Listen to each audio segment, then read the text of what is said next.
Sorry, Brazil. I asked that question because I've got a hard truth for everybody in chat Ooh. and here. Oh my God. Raids are dead. Okay, I'm Ooh. sorry. I don't like it either, but raids are dead. Yeah. And fractals, I don't play on NA. I play on EU. and fractals are on COVID life support. They're not going to see that many updates. I'm sorry, but it's true. Strikes are the future, whether you like it or not. That is the future right now. Boom. Okay. Yep. We're here. Boom. We are. TeaTime is 8 minutes early today. Thank you very much. Early, everybody. Oh yeah. Well, it's crazy that so many people are in chat just waiting before the show starts. Oh at yeah. 2 o'clock. Yeah. I'm very impressed by that. You know, it's always good to see such a high level of dedication from our audience. But anyway, welcome to the show here. And actually, you know, Inks has got he's got a new lighting setup right now, so he's a little bit less visible than usual. But don't worry about that. Yeah, you like that? This is the lighting in my dungeon. Yeah. Oh, he's role playing his icon, his little Inks blob there. That's true. Yeah. Inks is back. ArenaNet partner Inks is back. But anyway, it feels good. It was a long road, but I want to thank God and Jesus and the community for pushing for me. Hey, don't leave the Holy Ghost out. And nobody pushed for me, but that's fine. And yeah, back to ArenaNet partner status. Now I just have to fix my computer, and I can make videos. So that'll be nice. A thing. The content flow is being reestablished, and honestly, I love to see that. And yes, it is the true old gang back together, the original TeaTime podcast. How things change. I remember back in the day when, you know, Boots would come to the show, you know, with a fine glass of wine, a port, I believe. I did that once. Yeah, and you know, and a full suit on there as well. You know, everyone was good to go. We had proper analysis of the elites. You know, I think it was like when specializations are coming out. It was a glorious thing. It really, really was. Today, a little bit more casual, a little bit more relaxed, but a similar topic. We're going to be discussing the brand new elite specializations that have been the final reveal. So now we actually see the full set for End of Dragons, Unchained. We'll be testing those this Tuesday in the beta. But yes, we have like a full perspective on that, and basically anything else that we can basically think of to discuss there as well. I know that Inks is probably going to have some pretty hot takes on the Untamed. He's a Ranger enjoyer himself. Ranger main, if you will, and also a Revenant player as well. I remember when he used to play Herald back in Raids with the Mystic Builds B team. Yeah, I really loved Harold. And then ArenaNet said, you can't have fun anymore. So it was sad. I mean, Harold's pretty good now, though. I mean, as an off. Yeah, that's what I heard. Somebody the other day was telling me that Harold's actually pretty good and viable now again. So lots of boons. I'll have to look into that. But yeah, of course, I'm looking forward to Ranger, but I'm really looking forward to Engineer. Really? In fact, maybe the golems, which I hear the cooldown is really terrible, but I don't care. I want to play a robot. Okay, so you know what? Yeah, a robot pet. Let's start there. I was going to go Specter first, but you know, seeing as we're talking about robots and Inks is hyped up for the Mechanist, let's talk about the Mechanist first up then, because I don't know about you guys, but I think it is probably the most spectacular elite, like kind of grand in scope of the design that we've seen out of all 9. What do you guys, do you think that's true? It's pretty out there. Scope of the design? I don't know. Yeah, it's like Mechanist is, it's the pet alone is better than Virtuoso. You know, probably just the maze skills are better than Virtuoso. But that's it though. Ink said mech pet, but it's really now the engineer is the pet for the mech. I would say. Oh yeah, yeah. It looks amazing. Like I just made a new engineer a while back to solo Iran with like full undead sigils and everything, and I'm just gonna have a robo engineer now. It looks really damn cool. Yeah, exactly. You are. You can do that too. You can have your robot can solo Lupicus for you, no problem, right? It has a bubble. As a break bar. It does have a bubble, yeah. Well, what I meant by the scope is really exciting about Mechanist and why it's so expansive is because every single trait gives you a different ability. And in a way, I view that as kind of the pinnacle of trait design. because every single trait choice you're going to make is going to significantly impact your gameplay, right? Is the mech going to be melee or ranged? Is it going to have a defensive bubble, or is it going to like fire a big like buster cannon, right, that knocks people away, right? Can it heal? Can it, cleanse conditions, right? Every single one is like taking a different ability, which is something that I think is really cool. I've always been a big fan of, sort of like Harbinger Shroud, Glacial Blow, right? Where you take a trait and it modifies one of your moves and changes them. That to me is, in a way, like the essence of what a trait should be. And I think that some of the elite specializations that we've actually seen before have actually really failed to do this. I think the best example would probably be, I think Harbinger. I was going to say Virtuoso, but it's definitely Harbinger actually. Because no matter what you do with Harbinger, you're going to press your buttons in basically the same order, right? Like none of the traits actually change your gameplay in a particularly meaningful way, right? Either, you pulse power damage, pulse condi, or like pulse boons. You do power damage or condi damage, right? Your elixirs are AoE, but you're still going to use the elixir in the same way, essentially, right? Nothing actually changes when you take any of these traits. They don't do anything. They don't make your build play differently. They change what your build does, but they don't change how you play that build. Like fundamentally, it's going to play out the same. But with Mechanist, every single trait choice you make is going to actually alter the way you go about playing the game, because your mech is going to do something different, which I think not only plays into the class fantasy, kind of the engineer, having that kind of that utility oriented thing, but definitely of this, you're building your own custom golem. I think that it is perfect execution on what they're going for there. From a thematic point of view, a fantasy point of view, Mechanist it might actually be the best one, although a close second actually goes to Specter. Like this round of elite specializations, they have nailed the flavor, right? I think they have nailed it with these. It is so good. Even when you compare the other ones, I think are actually pretty solid, but these ones are another level of class fantasy and just fun design with the way they've gone about it there. So that's what I think about the Mechanist. Certainly from a design standpoint, it's good.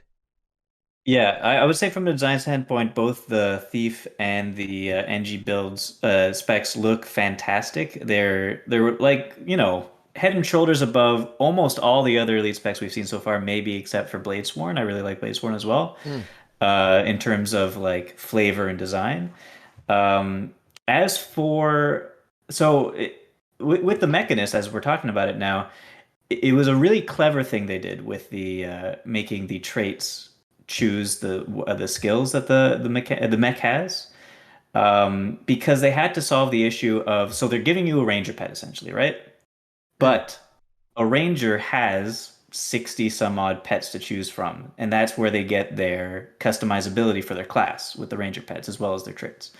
The mech, if you only have one mech, you're not going to have that. So they had to put in the customizability somewhere, and the way they did it was a very clever way to do it.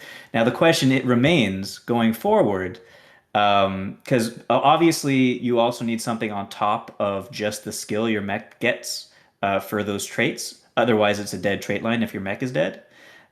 So each of those traits also gives you a little something extra to your character, but not really, because they all sort of only affect the mech. Yeah. So the question is, what happens when the mech dies? Well, in my opinion, this is something that that CMC did talk about, because as of right now, it is unbelievably punishing. If the mech dies, it's dead for 100 seconds,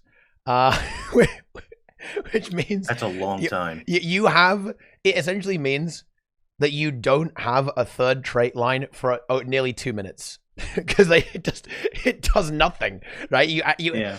And this definitely is a bit of a problem, I think. I think there is a bit of a design flaw with Mechanist, is that if you don't have that mech, you are just like an even worse core NG, because you have a brutal trade-off. You don't have any tool belt skills, right? At that point, you've got nothing. Like you can't do anything. Like you could just like sit there. I mean, you can revive it with the Signet, which is good. And you still don't have weapon swap either, though. You don't have weapon swap. It's like, whoa, you're totally useless.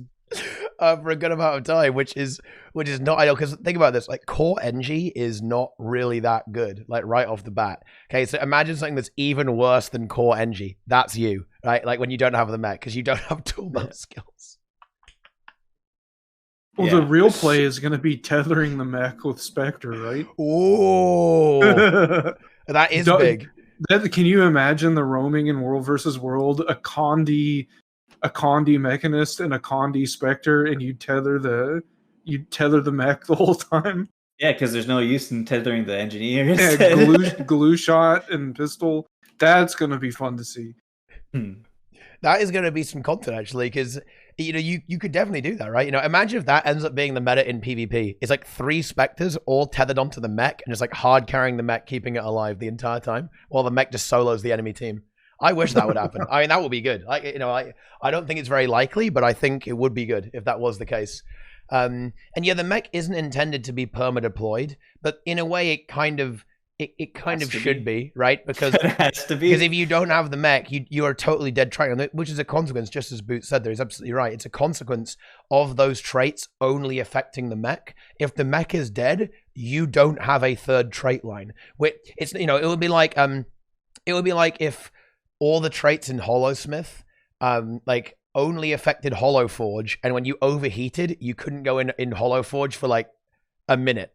It would be really bad, right? It would be a really bad trait line if you could do that. It would be the same thing for everything, If you play Reaper, right, and you lose all of your life force by damage, and your shroud actually breaks instead of draining naturally, then I've got bad news for you. You can't go in Reaper Shroud for like another minute, nearly 2 minutes. Probably wouldn't be a very good elite specialization. So there's definitely some tuning work to be looked at for Mechanist in general. And as much as I do like the idea, you know what, guys? I'm going to rain on the parade here a little bit. Okay, because Mechanist is cool. But I do think that fully dedicating to the AI and not at least leaning into the mace a little bit more, right? With so your weapon is really powerful. You could even have like the mace be more powerful when you don't have your mech out or something like that. That's something you could lean into with this in some way. But I think it kind also of probably what they're going to have to do is add additional facts to the traits that say when your mech is not out, you get this additional trait buff somehow. Yeah, so make it a bit more like Soul Beast in a way. I guess so, yeah. Or I guess Untamed even, because Untamed kind of has that duality that's going on there too. So yeah, I think it definitely does need it needs a bit of a tweak in terms of design. Otherwise, it's in danger of becoming kind of like an RP spec, I think, which is fine. Don't get me wrong. I don't have a problem with an RP spec. That's kind of what Deadeye was, right? When Deadeye first came out with Fire, it was literally a roleplay spec. It wasn't good anywhere, right? At all. It was really bad, right? But then everyone's like, dude, we should make it good. And then ArenaNet unleashed the absolute monstrosity by like making Deadeye good. Probably not a good idea. And funnily enough, I actually just think that I think that Mechanist is a very similar situation. I feel like if Mechanist became really dominant in PvP, that would be horrible. Because you'd just be getting farmed by AI. So in a way, because of the way it's designed, I feel like it almost has to be bad.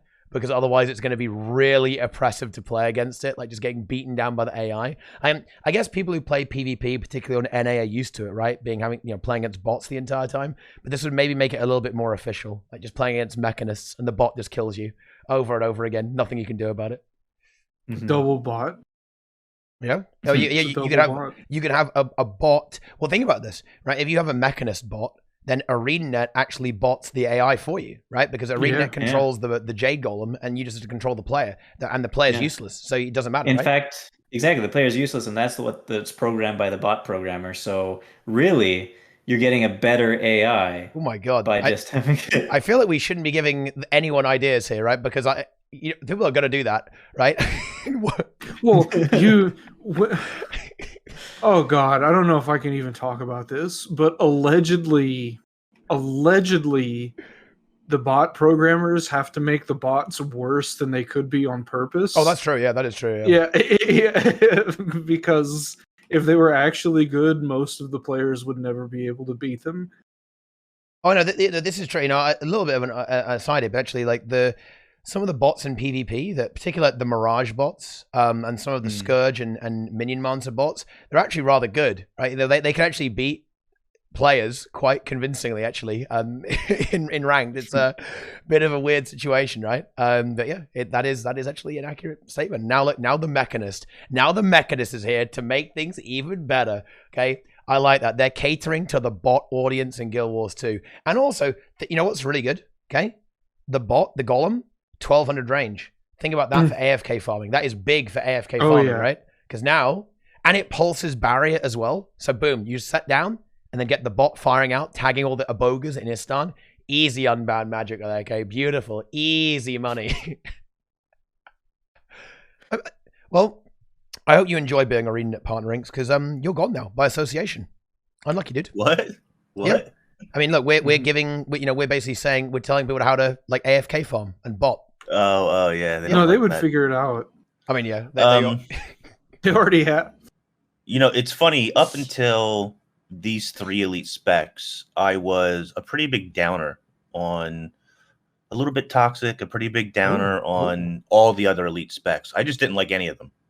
Like the first 6 that they showed, I really just didn't like any of those specs.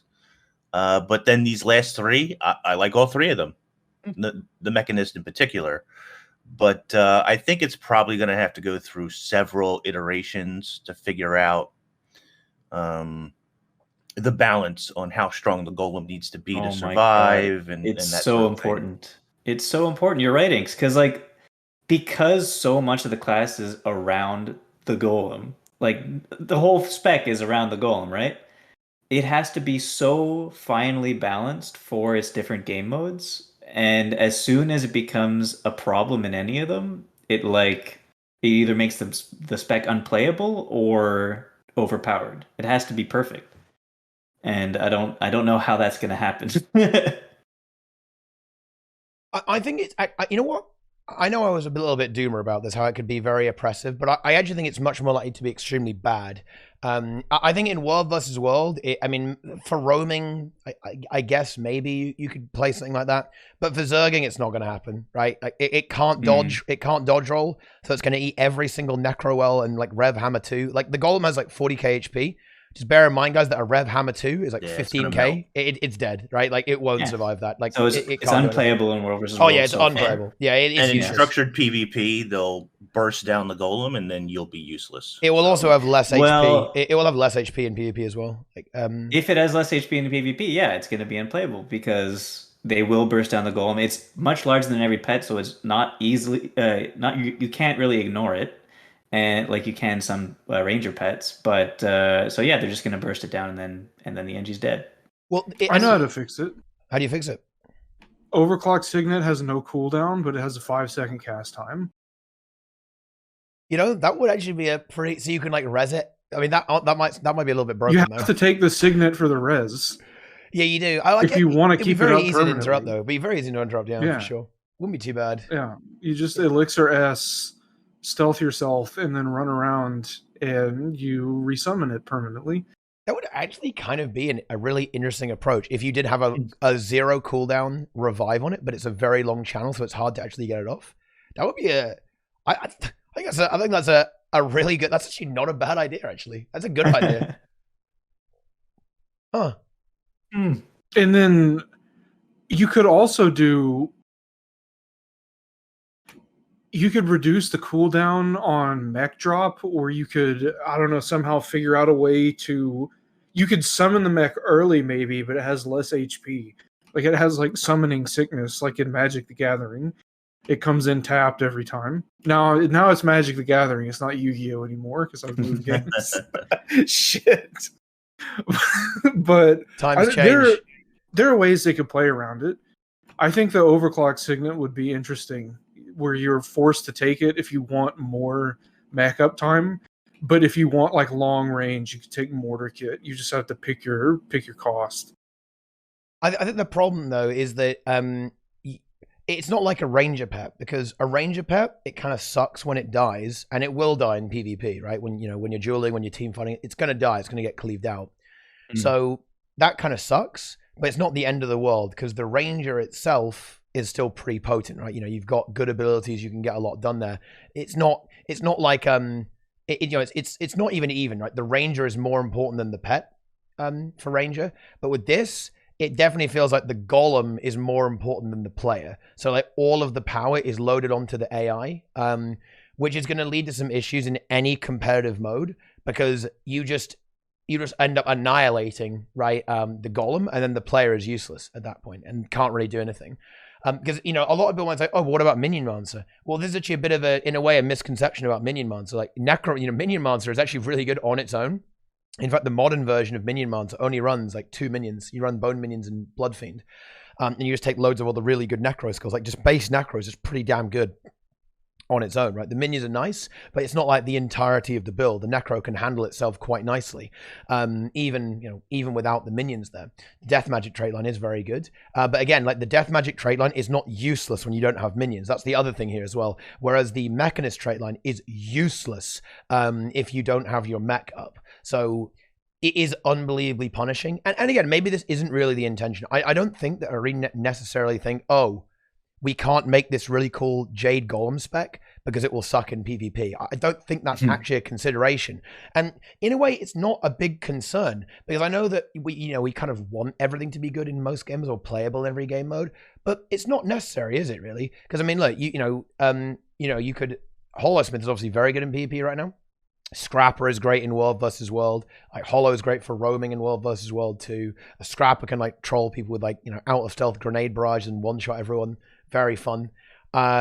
So it's not the end of the world, I guess, like to have it only be good in PvE. And I think there's nothing that's stopping it being good in PvE, right? Like, it gives alacrity. It can probably do a bunch of DPS if the numbers get tuned correctly. Yeah, I want to see the DPS actually on this golem. I want to see what percentage is the engineer and which percentage is the golem on a golem. Do you think they were doing some pretty big numbers on the test stream there? Well, I think they'll probably. I think for PvE they'll probably tune it pretty aggressively. I think they'll be worried that it will underperform a lot, so they'll probably make it really pump hard. I think it looked pretty promising. It could apply a lot of conditions. It was attacking pretty quickly, right? There was auto attacks there as well. The gear probably wasn't perfect or optimized anyway. There were no boons in play either, no unique buffs. So yeah, I think I don't see a reason why it's going to be bad, right? Certainly from a PvE perspective. Will it also get like the 95% damage reduction that pets and minions do in raids? Well, maybe it probably. should. It probably will, yeah. That would be really great for World vs. World, right? If they let that carry over. Yeah, maybe not 90% or whatever the ratio is, but something, The other thing too, going back to the ranger thing. First of all, rangers have 2 pets, and you only have 1 golem. You could switch them out. The other thing is, if you're playing Soul Beast, you can suck the pet in and then spit them back out to revive them. So, right. Ranger has a couple of tricks to get around the pet dying, where Engineer has 1. It can res it, right? Yeah, it can res it, but also I was noticing, so you could dismiss your golem, right? There's a button there that says X on the golem. Is that available in combat? Yes. Is it? Okay. Wow. So can you dismiss it just before it dies and then call it back down 10 seconds later? I think it goes on the full cooldown. So yeah. When it dies, or when you press the get rid of the mech button, it's 10 seconds if the golem's on full health. It's 100 seconds if the golem is on zero. Okay. Yeah, well, you could suck it back up and then overclock Signet. Another thing they could do is they could just give it ammo also. They could give the mech drop, they could give it like 3 charges or something. Yeah, I don't know why they couldn't do that. Well, they could also give instead of like have the elite signet have no code, they could give the elite signet as well, right? If they want to, that could be a possibility. I think the concern with that is that at what point does that become really, really oppressive, right? Because we're basically thinking about the context of PvP here, right? Not really PvE, because in PvE the golem dying is going to be much less of an issue. It's not going to happen very often. It's going to be fine, right? we're thinking about this in PvP in World versus World. At what point does it become too annoying to have in the game that you can like summon the golem like 3 times, and it just keeps coming and back? then at that point, your equation for fighting it is just okay. I'm not going to attack the golem ever. I'm just going to attack the engineer. Yeah, you just kill the player, right? Which is Yeah. I don't know. It's kind of wonky, right? Yeah. Like a little bit It's wonky. possible that this is the way it has to be balanced right now, the way it is set up. So we'll see how it works, and for the week, how easy it is to kill a golem in PvP, and then yeah. But the other problem is that I'm because of that, excited. I'm excited too. But the other problem is because of that, it makes the overclocking signet a requirement. You need to take the overclocking signet. Also, I'm guessing you need to take the heal signet because it's the only way you could heal your pet. You could take medkit and medkit. Yeah, you could medkit. You could take medkit. Okay, yeah, okay, sure. It can heal itself too, though. Actually, but except with medkit, you don't get your heal anymore because that's a tool Oh, belt. the skill. tool belt. Oh shit. Oh, yeah, that's rough. That is very rough. You hate to see that. You really do. Yeah, there. You could elixir gun to cleanse it, and like purity of purpose, right? There are things that you can do for sure, but I mean, there's one curious thing. How do you guys feel about this? Because there's an idea that got posted in my chat. I thought it was rather good. What if they made it dodge whenever you dodge? That would be sick. That would be really cool. Okay. So it could go in the air. It could like lift off the ground too. That would be an amazing. Animation. Hey, would I that wanted to roll. I wanted to roll like the Star Wars robot. I just think would that be overpowered? Would that be OP? I don't think so, right? Because it's kind of it'd be great. It's only what players do. I think it's tactical. I think it's tactical play. That was my idea. Dodge. You have to dodge to make it dodge, and you have to figure out when the best time is to do that. Yeah. That was my idea for when I was elite speculating for a Mesmer spec. I was thinking you could, instead of a bunch of clones, you get one clone that's like an identical copy of you, but a little bit less strong, and would move exactly how you move. Shit. And dodge when you dodge, etc. Yeah, but that's not happening. Is there? Have they said? They may have, but for End of Dragons, have they said that they're going to be adding like new faces and hair and all that kind of stuff? Yeah, I think so. I don't see why they wouldn't. So yeah, because I made an engineer the other day after seeing the spec, and I'm just wondering if I should have. Yeah. Well, you can just delete it again, Inks. I don't think you have to wait. Yeah, I mean, I probably will, but they wrote a line somewhere in one of the blog posts that said, "And for your identity change kits or something, keep watch because coming up is a bunch of new faces or something." Yeah. Yeah. So you could either wait or use the identity repair kit. You know what? I want to talk about Mechanist a bit more, but I've just got to say one thing. Just real quick. Okay. You know what's really going to suck with the expansion coming out? Like a lot. Build templates. Yeah, that's why no one should buy them. So right now, let's suppose that you're playing your Guardian, right? Like Guardian's a good example, right? Because you've already got like a bunch of different builds you can play on Guardian. More than 6, just straight up. The Warriors already has like 25 Guardian builds. And now you've got to fit Willbender in as well. Like maybe different versions of that too. Like a PvP build, PvE build, World versus World build.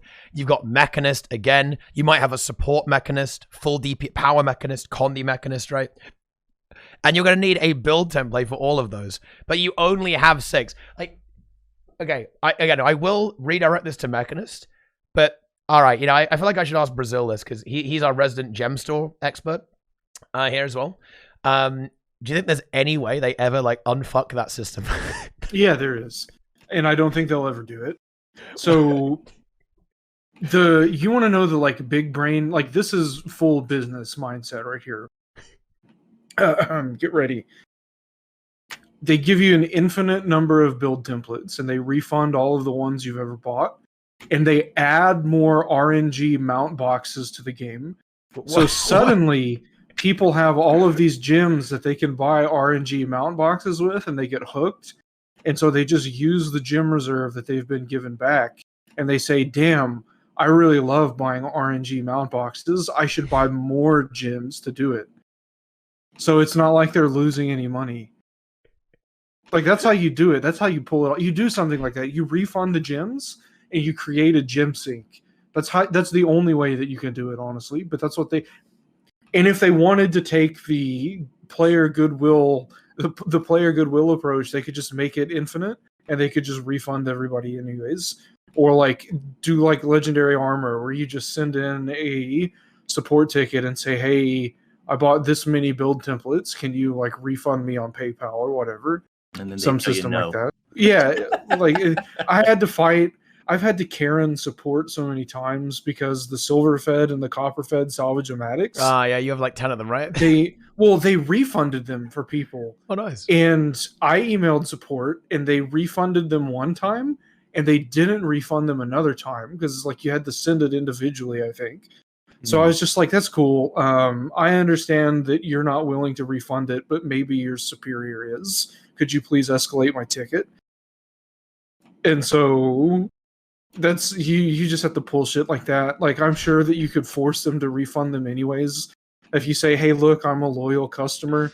Look at my gym purchases over the past month, and it's going to be terrible when all those get charged back if you don't refund my build template gyms. So there are ways I'm sure that you can resolve it already, and then they could just do the good thing. They could do the right thing. They should make them free to everybody already, and then they should refund everyone their gyms. That's what they should have done to begin with. Because the thing is, okay, to be serious, I think they kind of have to. Not make it free, but they've got to make it better, because it's going to get to the point where even obviously it's not really going to affect the very casual play, but if you're even remotely serious with the game, you're going to start butting heads with the system very soon. Right, when the expansion comes out, it's going to get annoying very soon. Even if you just do like daily fractals and a bit of raiding, maybe you play PvP, and they're also going to experience it a lot when they bring out stuff like World vs. World Alliances, because World vs. World Alliances, again, you're going to attract loads of new players to go from PvE right into World vs. World, and again, you're going to want to have a completely different build to play that game mode, and all of a sudden, hang on, right? I don't have any space for my build template to play my build in World vs. World. This is really annoying. Even if you've got all 6 templates, it's still not going to be enough. So I think they actually do have to fix it, because otherwise they're going to start running into problems where people are going to realize that the system is not very good and actually very expensive as well, funnily enough. Right? It's very expensive. Yeah, you can buy a new character slot, but again, people don't want to do that. Look, people are attached to their characters. Yeah. I'm not, because I don't have any feelings and I have 30 different characters that all do different things. But believe it or not, a lot of people have feelings and they experience this bond and attachment, and they just want to play on like one character and do everything on it because they've played this character since launch. And like, if you have a character that you've played since launch that you really love and it's your main and whatever, why wouldn't you want to keep playing that? Like, why would you want to make a new character just so you can play a spec on an expansion that you just paid money for? Not just that, but it's out of character for ArenaNet when you think about it, because Guild Wars 2 is the quality of life game. When you go to other MMOs, you typically hear, oh, it doesn't have this, that, or the other when they came from Guild Wars 2. So Guild Wars 2 really is about quality of life in a lot of respects, and this is the opposite of quality of life. So it's really out of character for their game as a whole. Yeah, I agree. It's the one thing in the gem store that is like, what is that doing there? Why is this system like this? Why is it so aggressive? I can tell you why.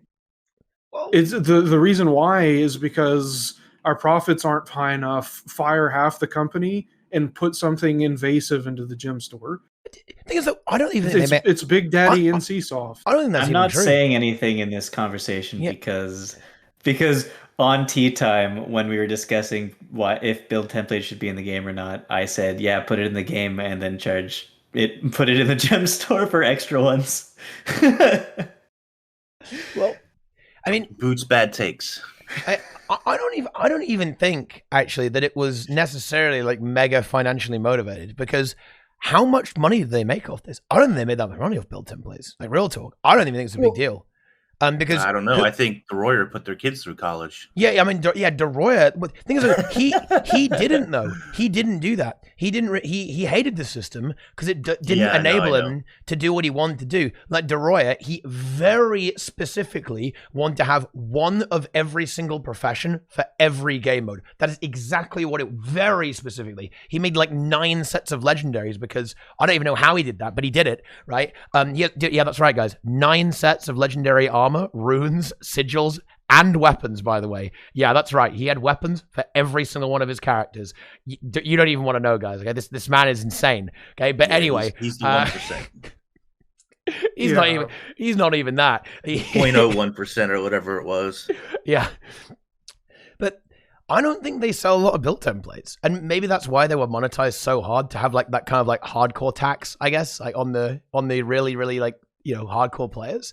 But your average player in Guild Wars 2 plays like one build, like 1 or 2 builds in exactly open world PvE, like, and nothing else. They won't change their build whatsoever, ever, pretty much. Raise his hand. And I bet what happened at ArenaNet is that ArenaNet knew no one was going to buy them, but some executive somewhere said, no, we're forcing them to buy it. They don't have a choice. They have to buy this. But people didn't anyways. And so it's just a lose for everyone. It is a loss for everyone involved. There's no one that won in this. So what are the best ways to fix this? Okay, so the one problem you're saying is it needs more slots for builds, right? More than 6? Yeah. Another issue is that it's too expensive to buy them individually for each character. So are the 2 ways to fix that just add more slots and, but this is the tough one, make it so that there's an option to buy a slot for all your characters at the same time. Account wide. They could totally do that. Yeah, account wide. Yeah. Make them account wide. You can still charge whatever the hell they charge for them, but they also have to increase the number that you can have on the account or on a single character, because it's too limiting for a lot of people. What is that? Like, that's so if we made 10 slots, it's 2,000 gems for $100, I think. Wait, no, it's 8,000 gems is $100, I think. Right? Yeah. Okay, so it's okay. Wow, that's way better than I thought it was going to be. $100, and you can play everything on your account like forever, and that way, all of your characters that you've made since launch that you love, you get to keep playing every build you could ever want for $100. Like, who gives a fuck? Well, like, not only that, but you attract a different sort of customer as well, because you'll attract the customers who want to max their account out. Yeah, like they may not even want or need the build templates, but because they max their accounts out, and there's a lot of people that do that actually, they'll buy into it just because. Yeah, they will. They absolutely will. Inco will buy them, and Guild MM will buy them, and those people will buy them. Probably not with maybe with actual money. I don't know. No. I think Enko has well over 200,000 gems right now, because he's been buying gems with gold. He has a lot of gems. Who is this Enko, and how can I message them in game? He's just called Enko. I believe he has the account name Enko. So the problem with this is, do you know if they actually made them account wide, would they refund all the gems that you've spent on multiple characters, or what? Like, how would they go about handling that? They have to refund them. They'd have to refund me a lot of gems, like probably over. It depends. It depends what they increase the account limit to, right? And I think I spent over 20,000 gems on build templates. What? Yeah, definitely. Definitely. Yeah. I've got multiple. How many build templates do you think that you need for an account? Account wide, how many do you think you need? Oh, account wide? I think that if you had, well, the problem is the really big issue here is when you introduce game modes, because I think making it account wide actually isn't good enough. It needs to be account wide, and you have a different set per game mode. So, for example, now it would honestly be okay if everything was account wide. No, it wouldn't. That's saying it's not good enough. Even if you had 6 per game mode and account wide, it's not good enough. Actually, that's how. Right. So my underchain question system is, what is the number? 10, 15? I mean, 15. 10 would be workable, right? For most people, like 10 would be acceptable, but it will be, like even that. So let's just like, push it to 15. Well, why are we 15. arbitrarily saying there should be a maximum? Well, because they usually put a maximum out there and then increase it later, just like Yeah. shared slots. Yeah. Because it's part of the reason is they want to see what is the load on their servers going to be when they introduce this new aspect that they have to save somewhere, right? They don't have to rejiggle the UI because the UI is very clearly Right. built with only like 6 to 10 in mind. You like any more than 10, it would get weird. And that's it. So I think what you guys are talking about is you're going to need a drop-down menu instead of tabs. Yeah, something like that. Yeah, it would have to be something like that to make it work. So once you have a drop-down menu, there doesn't need to be a maximum. I mean, yeah, I don't think there should be because there are a huge amount of build variants that you might want to play, particularly when you consider all game modes on one character. Like right now, the only solution you have is you need to have a character for each game mode. But just to give you guys some perspective on how annoying this can be if you are more of a power user. So I ran a raid tournament recently, the Hardstuck raiding party, and a lot of the top teams made a character for each raid wing, right? So they had 7 characters full of build templates, and they would change obviously between bosses and between encounters per raid wing, right? So that's how restrictive this system is. You need 7 characters to play the game at full potential. And yeah, that's obviously a very extreme edge case, but there's a lot of people who are kind of getting there, right? Getting to right now, even if you're a casual player and you play all 3 game modes, you are going to be annoyed, right, by the system. There is no question about that, because in PvE you play maybe like 2 builds. In PvP you'll play like 2 builds. World versus world, you'll want like loads of different variants, right? So you're going to be butting heads with this, like even if you are not a really big power user for Guild Wars 2. So I think a likely solution, a possible solution, is 10 builds, account wide, and then for each game mode you have those 10. So 10 for PvE, 10 for PvP, 10 for World vs. World. If people have overbought because you would buy 6 per character and lots of people have many characters and so on, that's fine. You refund the gems. But at the same time that you make this happen, you then release a bunch of stuff into the gem store. Mount skins, boat skins, skiff skins, whatever they're selling you, so that you have something to spend those gems on right away. Yep, that's correct. That's correct. That's a And more that way, refined as a version of what I company, said. you're mitigating the refund loss that you're bound to encounter. Yeah, It doesn't. I don't even think it has to be a full refund. I don't know what they cost because I haven't even looked at them.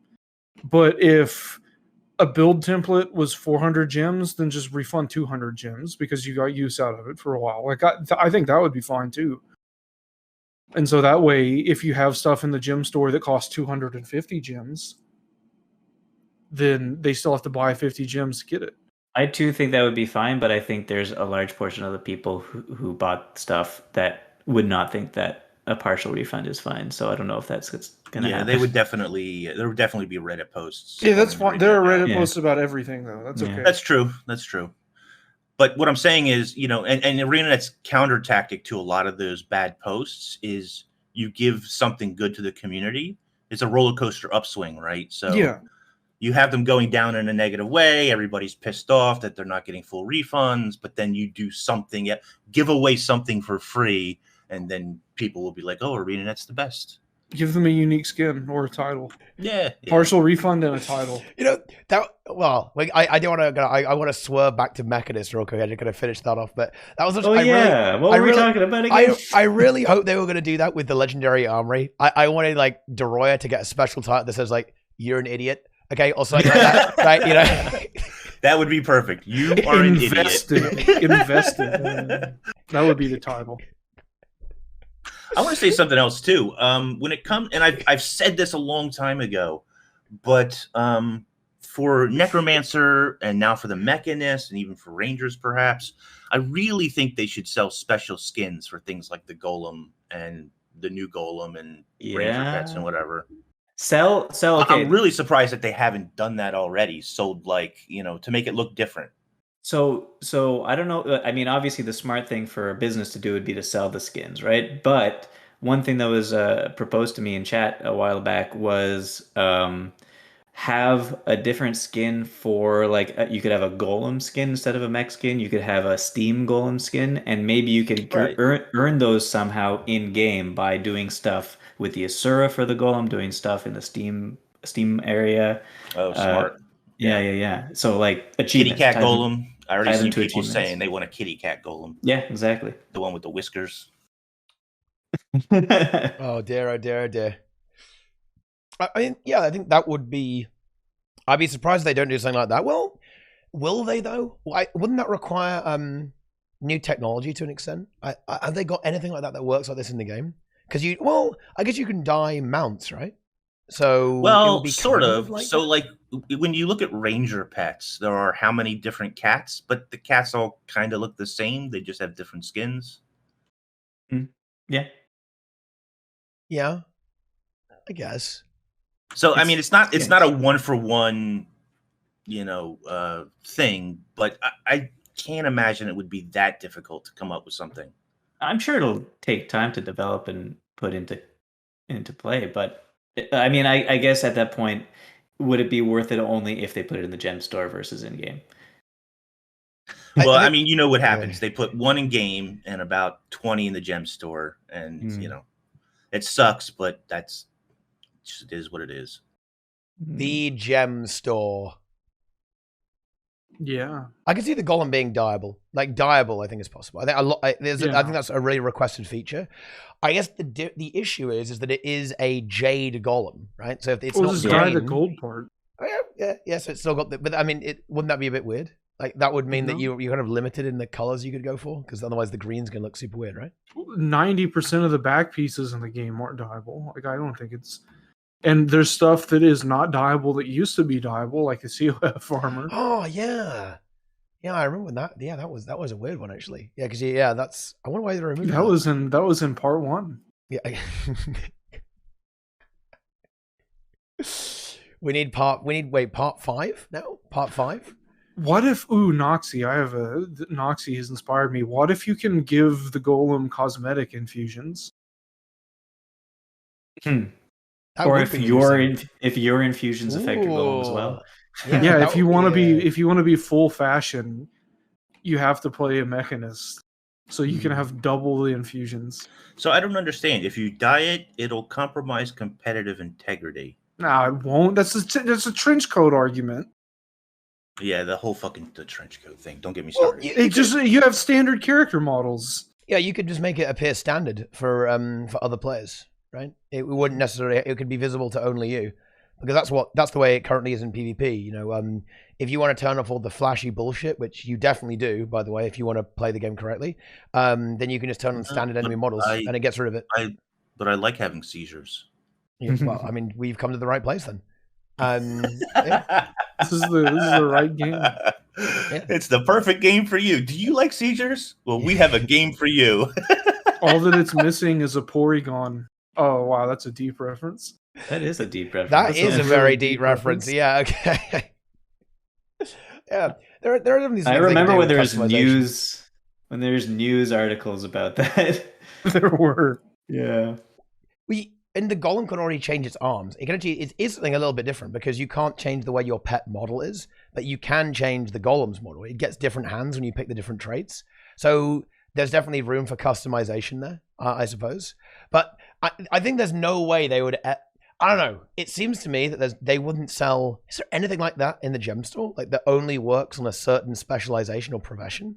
They have to do it with warrior gunblades if that's the case, because people will complain that there aren't gunblades and reaper sides too. I think if you have the gunblade, that's what the gunblade looks like. That's the skin.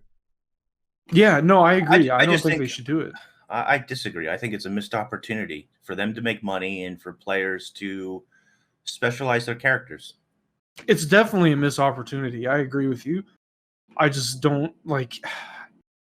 In fact, what they should do is they should make a Keyblade Gunblade. Ooh, Capture roleplay. that market. Get it. Yeah. I think they get sued. That Well, I mean, you don't make it look Hopefully. exactly like that, right? You make it just like a you make giant it key. legally distinct, right? Legally Mm. distinct is what you Right, need to do. exactly. Yeah. It's backwards. Like you know how they have that set. They have that Black Lion set that's like key weapons. Yeah. Yeah, you I just want make a Gunblade out of that. Choya Pinata skin for the golem. Sure. Yeah, of course. Yeah, sell it to me.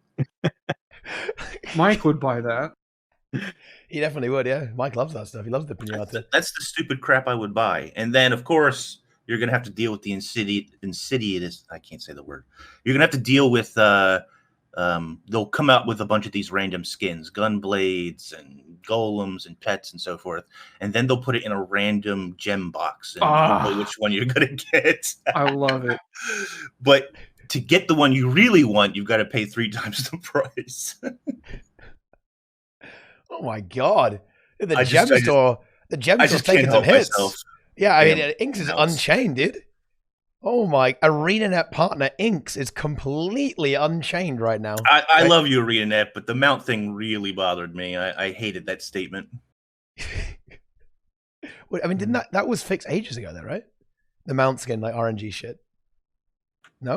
Well, when they fixed it, Mike O'Brien, who's no longer there, and I like Mike O'Brien, don't get me wrong, but he released a statement that said that they can't sell individual mount skins like the RNG ones that you get.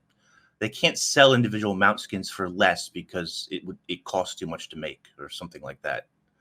And I was like, that's such a load of BS. Yeah, I don't buy that because people make stuff that's more detailed than that for Skyrim for free.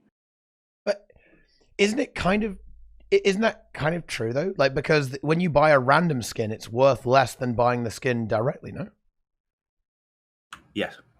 So The point that they isn't were that correct? the point that they were making was that people wouldn't buy the mundane looking skins that you get from some of those RNG Of course they wouldn't. boxes. Oh, yeah, of Of course. course not. So they have to bundle it that way so that they can make money on the product. Oh yeah. This is exactly right. I mean, look. Oh, welcome to microtransaction land, dude. Hell yeah, of course. Like look. Oh no, I'm getting unpartnered. Okay. Of course, when they originally made the loot boxes, they made loads of dog shit skins, so you'd have to roll more to get the one you want. Of course, yeah, that is what a loot box is. By definition, that's how it works. Yeah, and it's not just Yeah. Guild Wars 2. Like every loot box game does that, right? It just sucks. Yeah, that's just welcome to loot box town, man. That's, you hate to see it. But I thought they actually really got rid of that though now. I mean, if you want to buy like a select amount license, it's not that much more expensive than the random ones, right? It's 1,200. It's 3 times the price. It's 1,200 gems. Oh, 400 gems for one random selection. 1,200 gems for the one you want. Like if you really want a specific one. man. Yeah, I mean, But then the really special skins are 2K gems. And I don't want to get into an argument of, is it too expensive? Is it not too expensive? Everybody's going to have a different opinion on that. It's all subjective, right? But anyway. Yeah. I've always found this strange. I mean, we're very, very sidetracked now, but honestly, I enjoy it.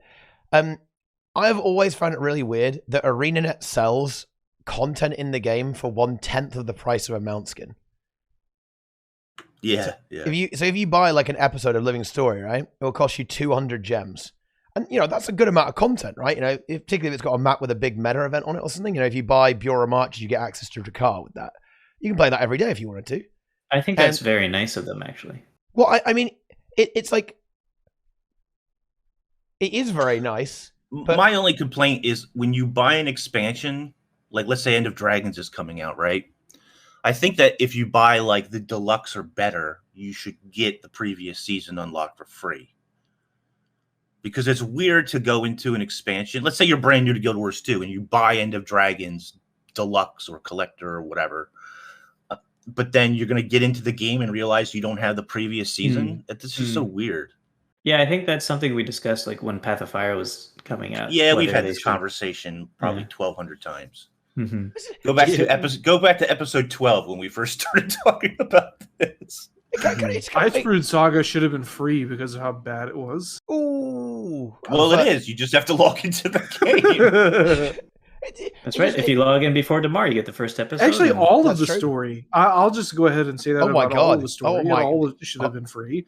I mean, I really Well, do it like was. some of the And you could like load it. Ice Brood, not so much, but season 4 I really like. Season 3 I thought was good. Yeah, So, I should clarify. It was free when it released, and if you log in during a certain window, you get it for free. But it under zero circumstances should you ever have to pay for the living story in Guild Wars 2. Wait, do you? I really like season 4. Let me actually. No, I'm gonna White Knight Guild Wars actually. Do it. Yeah, Do I'm gonna do it. I actually think the content is ridiculously undervalued on the Gem Store. Actually, I think the content's really good. Like The story content on the Gem Store is good. Are we talking about the same thing? not as in the living story episodes, as in like the map, like the entire bundle, right? Everything, like all the rewards you can get with that. The skins, achievements, like the story as well, like the maps. Yeah, like bundling all that together. I think 200 gems is insane value for that. And think about it. Come back, you can get 10 episodes of the story for one mount skin. Okay, come on. I'm It's really good. Do you think that? Do ArenaNet think that people wouldn't buy it if it was more expensive?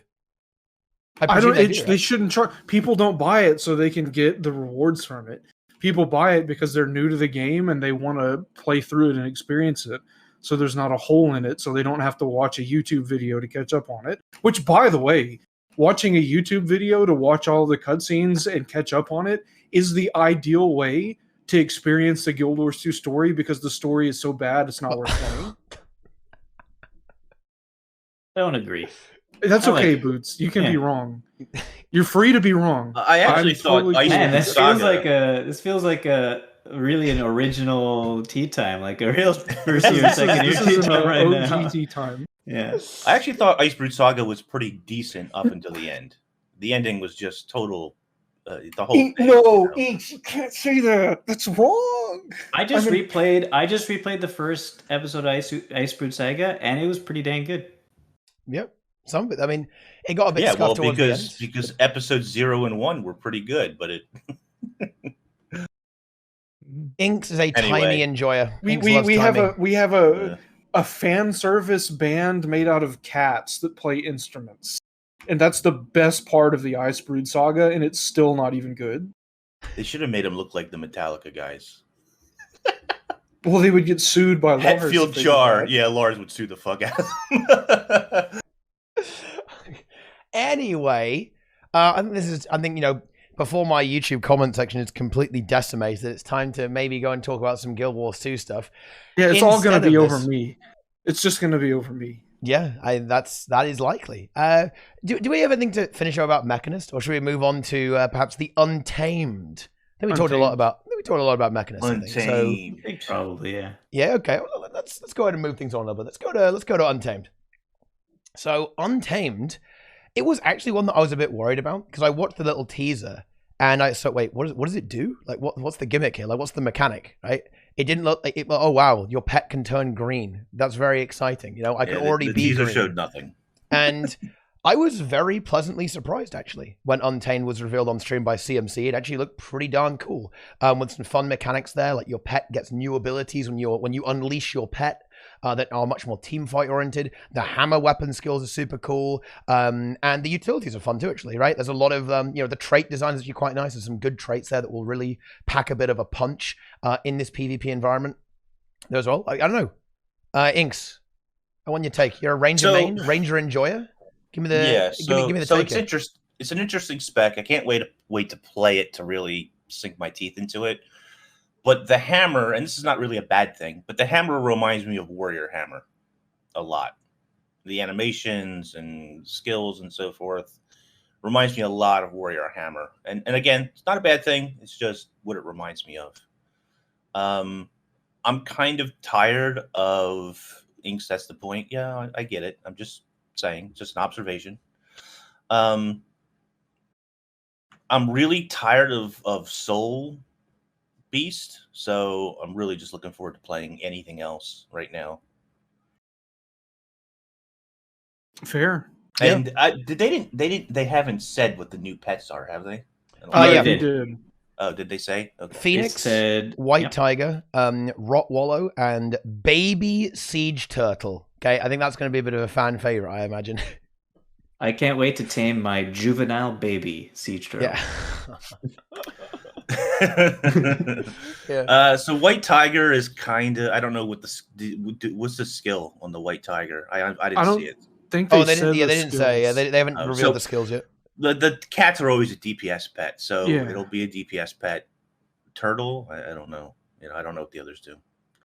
Well, I mean, I think it's also worth noting that these pets are going to have interactions not only with Untamed but also with the other Ranger specs too, particularly Solvies, right? Like Solvies, they'll have a new move, right? With That'll be Solvies. interesting. So that's kind of interesting too. So there's only 3 pets? I thought there were more. Four. pets There's four. than- Four. Oh, 4. And Yeah. maybe a That's on secret par one that then. they're not telling us about, but Possible. It's on par then. I mean, that's always a fun part of Ranger is going and collecting your new pets. Seeing how they work, how they fit into your Ranger toolbox is always fun. So I hope that they're good. And the spec looks interesting. I really don't have too much more to say until I play it, but it looked cool. Yeah. For me, the most interesting thing I think about the spec is the fact that you now have the all pets yes. abilities that you could use yourself now. You can now micromanage your pet to actually attack with its special attack when you want to use it. And it's not locked behind some random internal cooldown thing. I'm actually going to Which say is that I'll not take. entirely random.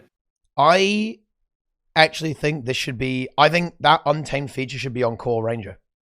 Yes. To be honest. Yes, it should. Yeah, and that's a bit of an interesting one because I think the lack of control over Ranger pets has been like a constant source of frustration, for Rangers like since the beginning of the game. Right? And this also highlights another really big problem because you know how we were just saying, oh yeah, you know that Mechanist thing, how it's like a massive trade-off that you're like completely worthless without your golem. Untamed is like better than Core Ranger in every way, right? There's Except one. There's no downside. I was gonna say that's when I was first looking at the video for Untamed. I was like, yeah, this is just Core Ranger but better. But when you think about it, because of the way the Untamed mechanic only works with Hammer, there is a trade-off. The trade-off is you need to use Hammer if you want to use the Untamed's mechanic at all. But you can just use base Ranger weapons. You could use base Ranger weapons, but you don't get the like half of the mechanic of the Untamed is gone now. When you get your leash back, or you get when you get unleashed, nothing happens anymore. Well, you don't have unleashed longbow. But you actually, I mean, you do actually have still the Untamed mechanic though, because you get a damage mod and damage reduction or damage increase, right, depending on that. Yeah, there you get but that at least. You also have, but that skills. in itself is just a trade-off, right? But you have the new pet skills. You do more damage, but you take more damage, or you do less damage and you take less damage. Yeah, I mean that is true, but that is like I don't know. That's a sus trade. I guess like it's technically a trade-off, but it's not the same as like losing your entire tool belt skills. Yeah. And you still have like really good good abilities because even if you don't have the hammer, which I think you probably will use in PvP, it seems like a pretty solid weapon kit. You still get 3 really good abilities. Like your pet can instantly teleport to someone. It can rip boons and slow, do AoE slow. It can do a projectile reflect and like AoE chill or projectile block rather, which is really good. It's like very strong abilities for Ranger to have. That teleport's huge, actually. Yeah, it's big. Yeah, that's gonna be super annoying actually, because like that means you can have your River Drake. Boom, you can teleport onto someone, unleash, and then tail swipe. Right. Yeah. Yeah, Drakehound too. You can charge the Drakehound's jump and then teleport it. Oh, yeah. Actually, one question I have for you guys, because I don't think I caught it properly in the video. So I know that the hammer skills, when you unleash or you are leashed, the cooldowns remain the same. So like the cooldowns carry over, right? Mm-hmm. Is it the same thing with the ranger pet skills? Oh, I would probably say no, because it's totally different skills. But maybe actually. I don't think he actually showed that. I don't think that was shown. I would imagine not though, because it's like a totally different. It's not like the same weapon. It's a completely different setup. But maybe True, it is actually. It's a good question. Because if that's the case, the tail swipe would not be able to be used after the teleport. That's true. But you would be able to use, say, the boon rip immediately, which is also instant cast, by the way. It corrupts too if you trade it. Yeah. Those abilities are actually kind of scary because they're AoE, instant cast, no animation moves. That in general, boon rip, though, not very healthy. And it slows as well. It's like, that's gonna be so annoying to play against. Particularly if you take, as Brazil says, if you take that triple boon corrupt, that's 4 condies will get applied to you with 1 move with a pretty short cooldown as well. It's very good. Very, very strong, actually. Unleash skills on pet or ranger skills. Oh, yeah, so it's not the pet doing it. And then, so it's not the pet. So the pet will still be able to use its other abilities. If you were to... so, that is very powerful. To chain yourself again or to unleash the pet, to leash the pet once again. It's very... I think it's going to be very powerful. But there is one thing that I do want to bring up here, and this is more of a general point about these elite specs, that I'm not saying it's necessarily a problem. Again, more of an observation that I think is definitely worthy of discussion here. These specs are PvP specs in terms of like being meta defining. In World vs. World, they're all like not good except for Vindicator, I think, is probably going to see play in World vs. World. Maybe is anything else going to see play? World vs. World? Harbinger? No, not really. Mechanist? No. Untamed? Probably not. Catalyst? No. Like Will Bember just as a meme to as a meme, yeah. That's going to get fixed anyway. That's going to get fixed. Yeah. That's gone. They're pretty. They're not going to work out well. And in PvE, they just do damage, right? Like, yeah, sure, they can be like big DPS and pump a bit, but that's not really like a game changer, right? Like you're still going to be playing the same core. Like, Firebrand's not going anywhere. For example, like Chrono's not going anywhere. Druid isn't going anywhere. Tempest isn't going anywhere. Alakrev isn't going anywhere. So I'm a little concerned in general about all of them. Okay. Except Vindicator, because I just don't see them being particularly game changing in any game mode except PvP, which is fine. By the way, the specs don't have to be good anywhere, right? Everywhere, rather. That's not a prerequisite for an elite specialization. But I do think it's a bit of a missed opportunity because they aren't really going to address any of the design issues with these game modes with the elite specs, which to me just seems like a bit of a waste of potential in that regard. Because Untamed, it's going to be probably worse than Soul Beast in PvE unless the numbers are crazy on Hammer or the pet skills in PvE, which is possible, I guess. And in World vs. World, I mean, you're still a ranger, right? You've got a pet, and you don't really have the toolkit to function in a Zerg super well. It's like, I don't know. I don't know. Hammer is not bad. Not that terrible in World vs. World. I think there's some gameplay there. Is it going to be awesome? Probably not. But I think there's some gameplay there to test out, at least in World vs. World. It really does seem more of a PvP spec overall. Mm-hmm. But we'll have to test it and see the numbers and so forth. It doesn't bring anything new to PvE either. You're right. It'll fill the same sort of role as Soul Beast does, I guess. It'll come down to who does more damage at the end of the day, probably. DPS is all that matters in Guild Wars 2. Yeah, and Hammer can definitely work in World vs. World. You're right, but what else on the build does? That's the problem. Like, for example, if you look at Soul Beast actually has some really nice abilities. For World vs. World, like Dolyak stance, for example, is amazing, right? You can be immune to a mob, but having like one good move isn't good enough. You need to have like the complete package of skills to be effective in that game mode. If you look at the builds that see a lot of play right now, Spellbreaker, amazing boon rip, great damage. Firebrand, amazing healing, good boon output, stability. Scrapper, amazing healing, godlike cleanses, and boon application. Rev, awesome range damage, awesome melee damage, buffing application there as well with Chalice and Glint. Amazing, right? Scourge, barrier, cleanses, corrupts, range pressure, great melee damage too, AoE damage. These builds are complete. The only incomplete build that sees play is Mesmer, right? Mesmer's kind of a weird thing because it has this big package of, Swiss Army knife, right? You can res people, you can portal people, you can stealth people, you can grab well, right? You can pull, you can CC, you can do a bunch of useful stuff. But a lot of these new elite specializations, they do like one thing, right? They've got one piece of the puzzle and that's it. So they're not going to work. But, yeah, sure, you could probably do a bit of damage when you're playing your Untamed in World versus World, but you're just, you're like a really bad Rev, basically. Actually, the pet unleashed skills in World vs. World could be useful. Teleporting your pet in there. They're going to die, but you switch it out or something and bring it back.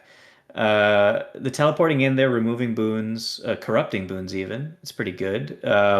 Also, we don't know what the new pets are going to do. Maybe the Phoenix reses 5 people or something. But no, obviously not. But yeah, I don't know. It's hard to say. I think you're right, though. It is not... It'll be the same as Soul Beast, probably, for now anyway. Yeah, and that just makes me sad because this is... Well, yeah, go ahead, Inks.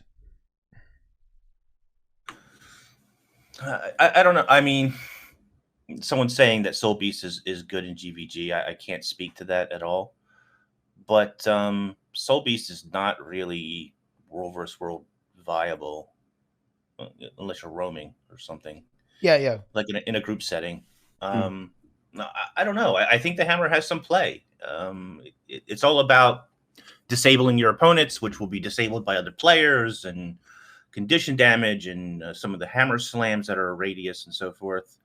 The radius is a little small, 180, but yeah, I don't know. I think it has a little bit of play. Is it going to be like top tier? No, it won't be top tier. But right now, Ranger has nothing for that group play in World vs. World, really, right? Probably that utility still is kind of wicked for it as well. Yeah. The elite is good, and the so I just saying I think right? it has the vines. Out of all the Ranger specs we currently have, I think it's the most World vs. World viable, I guess. For sure, yeah. But I still think it's not good. I think you aren't going to want to have them in your group if you want to win. And yeah, you can like teleport the pet in, but then the pet is like dead, then it's gone. I guess you can do that twice because you can swap the pet and then have like the other one recharge. So it's a little bit like a well spike in a way. You like boom, teleport the pet and booner it. So maybe you can see something with that. Like I think, hey, that sounds cool. That sounds like like it sounds a bit like like the build you'd play in like JQ in Guild Wars 1, like the bomber build, like the minion bomb, like the suicide bomber build that you'd play on Necro. Like just boom, the pet goes in, blows itself up, right, and then. Yeah. It's perfect. And then, but also, resets. How annoying will that utility skill that creates basically 5 banishes be? Not banishes, the rings. The rings. I think in PvP, that's kind of a monster because it's like Dragon Hunter Longbow 5 in the current meta. If you land that, it's really good. Because there's not much stability right in the game currently, so it's kind of hard to deal with that. If you get hit by that, you're kind of screwed. Same thing with Dragon's Maul, right? Like the elite trap on Dragon Hunter, when that was being played, one of the reasons why that was so strong is because there just wasn't much stability. Now you do have Core Guardian in the meta, but you don't have infinite stability. If you can actually burn that and then actually land that skill, like land 2 or 3 people in those vines, those entangling buds, that is a monster in a team fight if you can pick that up. And then you and did you know that there is right? It's very good. Did you know that there's a world? There's just talking about World vs. World and that skill. There's a Grandmaster trait here that says it's disabling a foe reduces the cooldown of all your equipped skills by 4 seconds. Well, yeah, that only would apply though when they actually get interrupted by it. Yeah. Which will happen. And I think that trait is really good, incidentally. It's got a 1/4 second internal cooldown, so you can't Giga Mash it. But it's pretty good still. Yeah. No, that is a Omega trait. That trait is actually insane.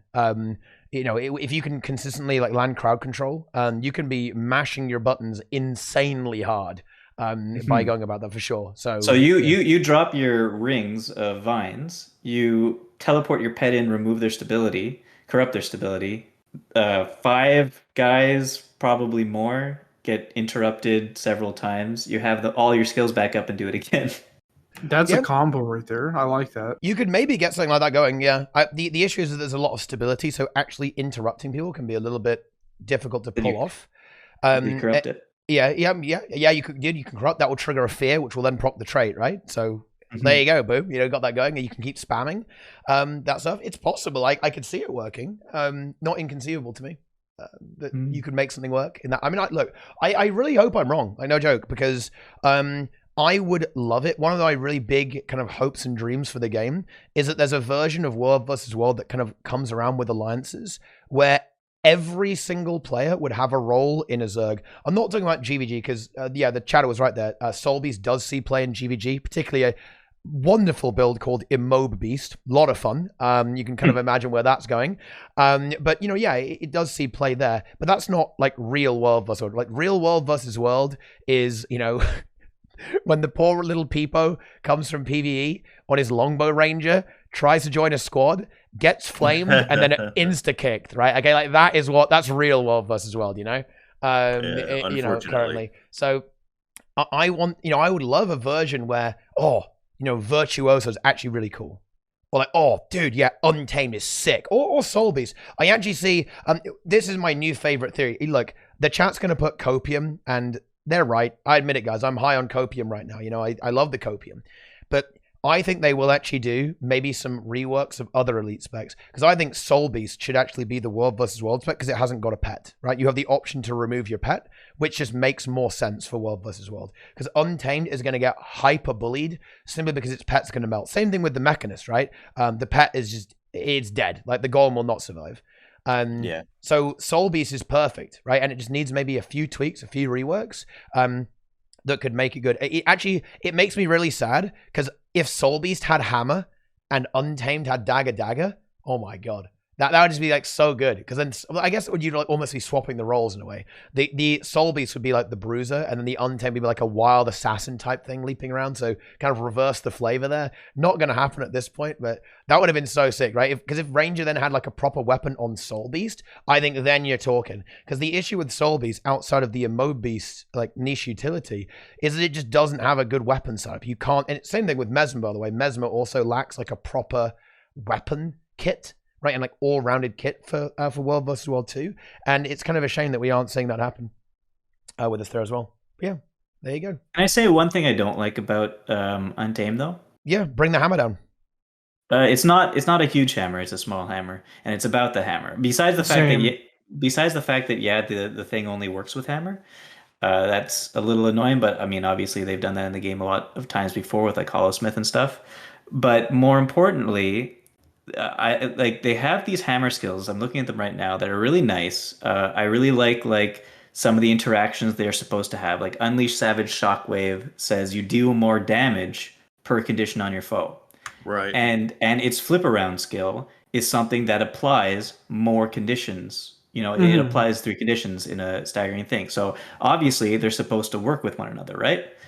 Except they're shared cooldowns, so you can't use one and then use the other, right? You have to wait 15 seconds.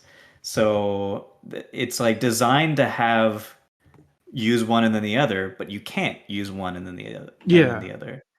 It's weird, and I don't like that. Because like I think another combo you could potentially do would be like Hammer 5 and then like 4 and 2. Like the regular, like the leashed Hammer 5 and then unleashed Hammer 2 and 4. And you wouldn't necessarily need the other cooldowns, but I think Hammer 4 has like a daze on it on the leashed one, on the unleashed one. I don't remember exactly, but I think it might be Hammer 3. I think Hammer 3 is. Yeah, maybe it is Hammer 3. Yeah, Hammer 3 is. It would be cool if they were not shared. I think it would just be better. But maybe also that means that you feel like you're forced to take Hammer. And maybe they wanted to avoid that. I don't know. Yeah, this is a weird thing. And I would say that this is actually even wrong on Hollow as well. I think attaching an elite spec mechanic to a weapon or a set of skills in particular doesn't feel good. Like Revenant. At all. Yeah, like the Vindicator one too, right? Because if you don't take the Legendary Alliance stance, then you don't get the F2, right? Really, the F2 gives you endurance, but it doesn't flip over your skills. It's just like, why? It's like, why is it like that? That's like, ugh. It's not doesn't feel fun to use, right? Hollow Heat is the same actually. Like, you know, I think it kind of went under the radar because you didn't play Sword on Hollow for ages because it just wasn't really good on launch. Then it became really good, right? Very quickly after that. But people were still playing Rifle at the time with almost all builds. But yeah, it is a bit of an unusual design principle to have this. You know, it's funny actually, the Vindicator traits are from this as well. In the Adept trait, 2 of them only do something if you take Legendary Alliance stance. Right, it's only the third one, which is like the passive proc one, does you know, it's a very, very not the best trait ever. But that's the only one you can take if you don't take Alliance stance, because the other 2 directly interface with Alliance stance, which is a really weird thing in my opinion. It's unusual design, but yeah, I think they can probably play around with the skills though, Boots, because yeah, that does make sense, right? You wouldn't, it does, you know, if you want to like combo the skills, then obviously you know, you can't have it on the same one. But it does seem to be staggered pretty well for the other things. Like a couple of them do more damage versus disabled foes, and they both are not lining up with the disables on the leashed versions, at least. So that's nice. Yeah, I think it's cool that you do have that synergy between the 2 modes. I think there's going to be a lot of interesting gameplay with it, because I think they're very much anticipating that you're kind of swapping back and forth quite a lot during gameplay to get between the 2 weapon skills. Certainly the way they've designed it, and I think that's why they've added like the cooldown reduction stuff too. I guess that gives you a bit more opportunity to do that, because you can land CCs and reset your cooldowns. For example, I think the days, because it applies 2 dazes actually. I think it will actually proc the trait twice, because it's like a 1/4 second internal cooldown. So if you take the disable a foe to get 4 seconds off all your cooldowns, you might be able to double activate it, right? And get 8 seconds off your cooldowns if you successfully land that ability, which funnily enough, that would actually be insane, because that skill itself has a 12-second cooldown. So that means you could use it like every 4 seconds, right? And just like spam those CCs really hard. Now that you mention it, you could just do that. You could do skill 4 on Leashed, which does the condies, then the double days, and then leash yourself or unleash yourself or whatever it is to go into the extra damage one. They'll both be days for the extra 20% and an extra 6% for all the condies on them. Ooh. They thought about you'll have the cooldown reduction. Yeah. This is Bladesworn 2.0. Yeah. Well, there is actually a little bit like that, because I think when you play with cooldowns, you are definitely on risky territory. Because Bladesworn kind of had this issue too, with whenever you use an ammo skill, right? The last charge of an ammo skill, the trait Lush Forest, it takes 1 second of all of your cooldowns, and that of course includes your other ammo skills. And this trait was very good. Let's put it like that. Okay, they did it. They actually did it. Okay, so when I was thinking how they should design Bunny Thumper, I was like, they got to give them quickness and alacrity mostly, because Ranger back in the day, the reason why you took Ranger for Bunny Thumper was because they had expertise, I think it was called back in the day, which reduced the cost of all your things. And it's essentially like what alacrity is doing now, because you don't have cost of skills, but you have cooldowns of skills. But that one trait brings the alacrity back into Bunny Thumper. It's fantastic. I love it. Yeah, it is that very much, you know, if you can land those combos, you're going to be getting out a lot of abilities, right? And bear in mind, the pet skills are instant cast too, which means that you can be like CCing someone and attacking them, and your pet can be going crazy, like porting on them, ripping their boons, right? Doing big DPS simultaneously. Like, you know, you can they are discussing that is, right? You can land a big CC combo and then say pet, tail swipe him, right? Oh no. Oh, that's actually going to be disgusting. That's going to be gnarly, right? I think this is a very high potential pet spec for PvP there as well.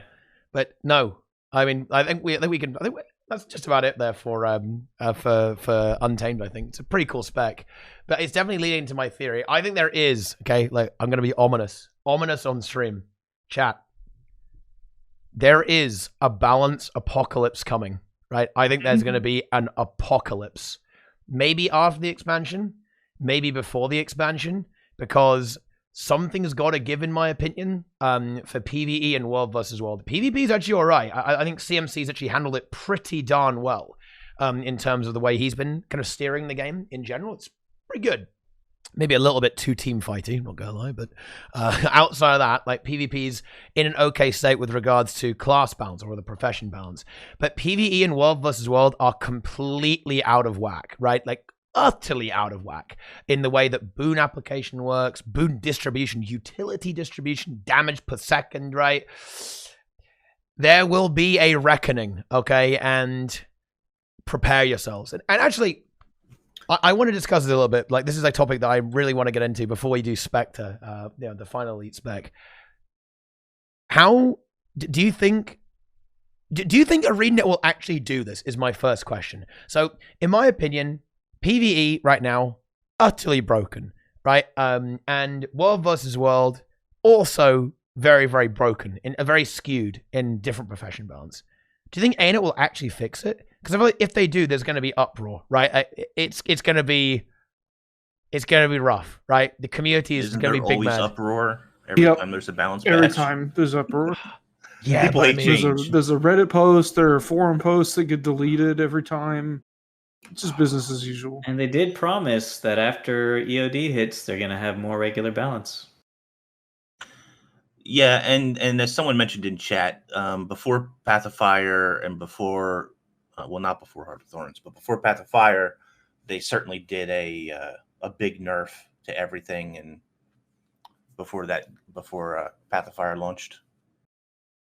True. So I expect it. Yep, I expect there will be a big reckoning. People will probably hate it. How hard are they going to go though? Like how big? Because I don't know. Because my issue with this is that it's not like, ooh, just give like an extra 10% to some of these specs and they'll be able to compete with, say, Firebrand, Scourge, Tempest, Druid, right? It's like a lot, right? It's not even close, you know? So how hard are they going to go? I think I know what they're going to do to Scourge. What are they They're going to just do? going to give it. They're going to give it one shade, and big shade. All it does is it just makes the AOE bigger. I mean, that wouldn't even be necessarily bad, though. No, it wouldn't be. I think they should just. I think the initial one won't be that bad or that drastic. Ooh, I have an idea. In games like League of Legends, like your abilities all scale with your stats, right? Like there's a ratio.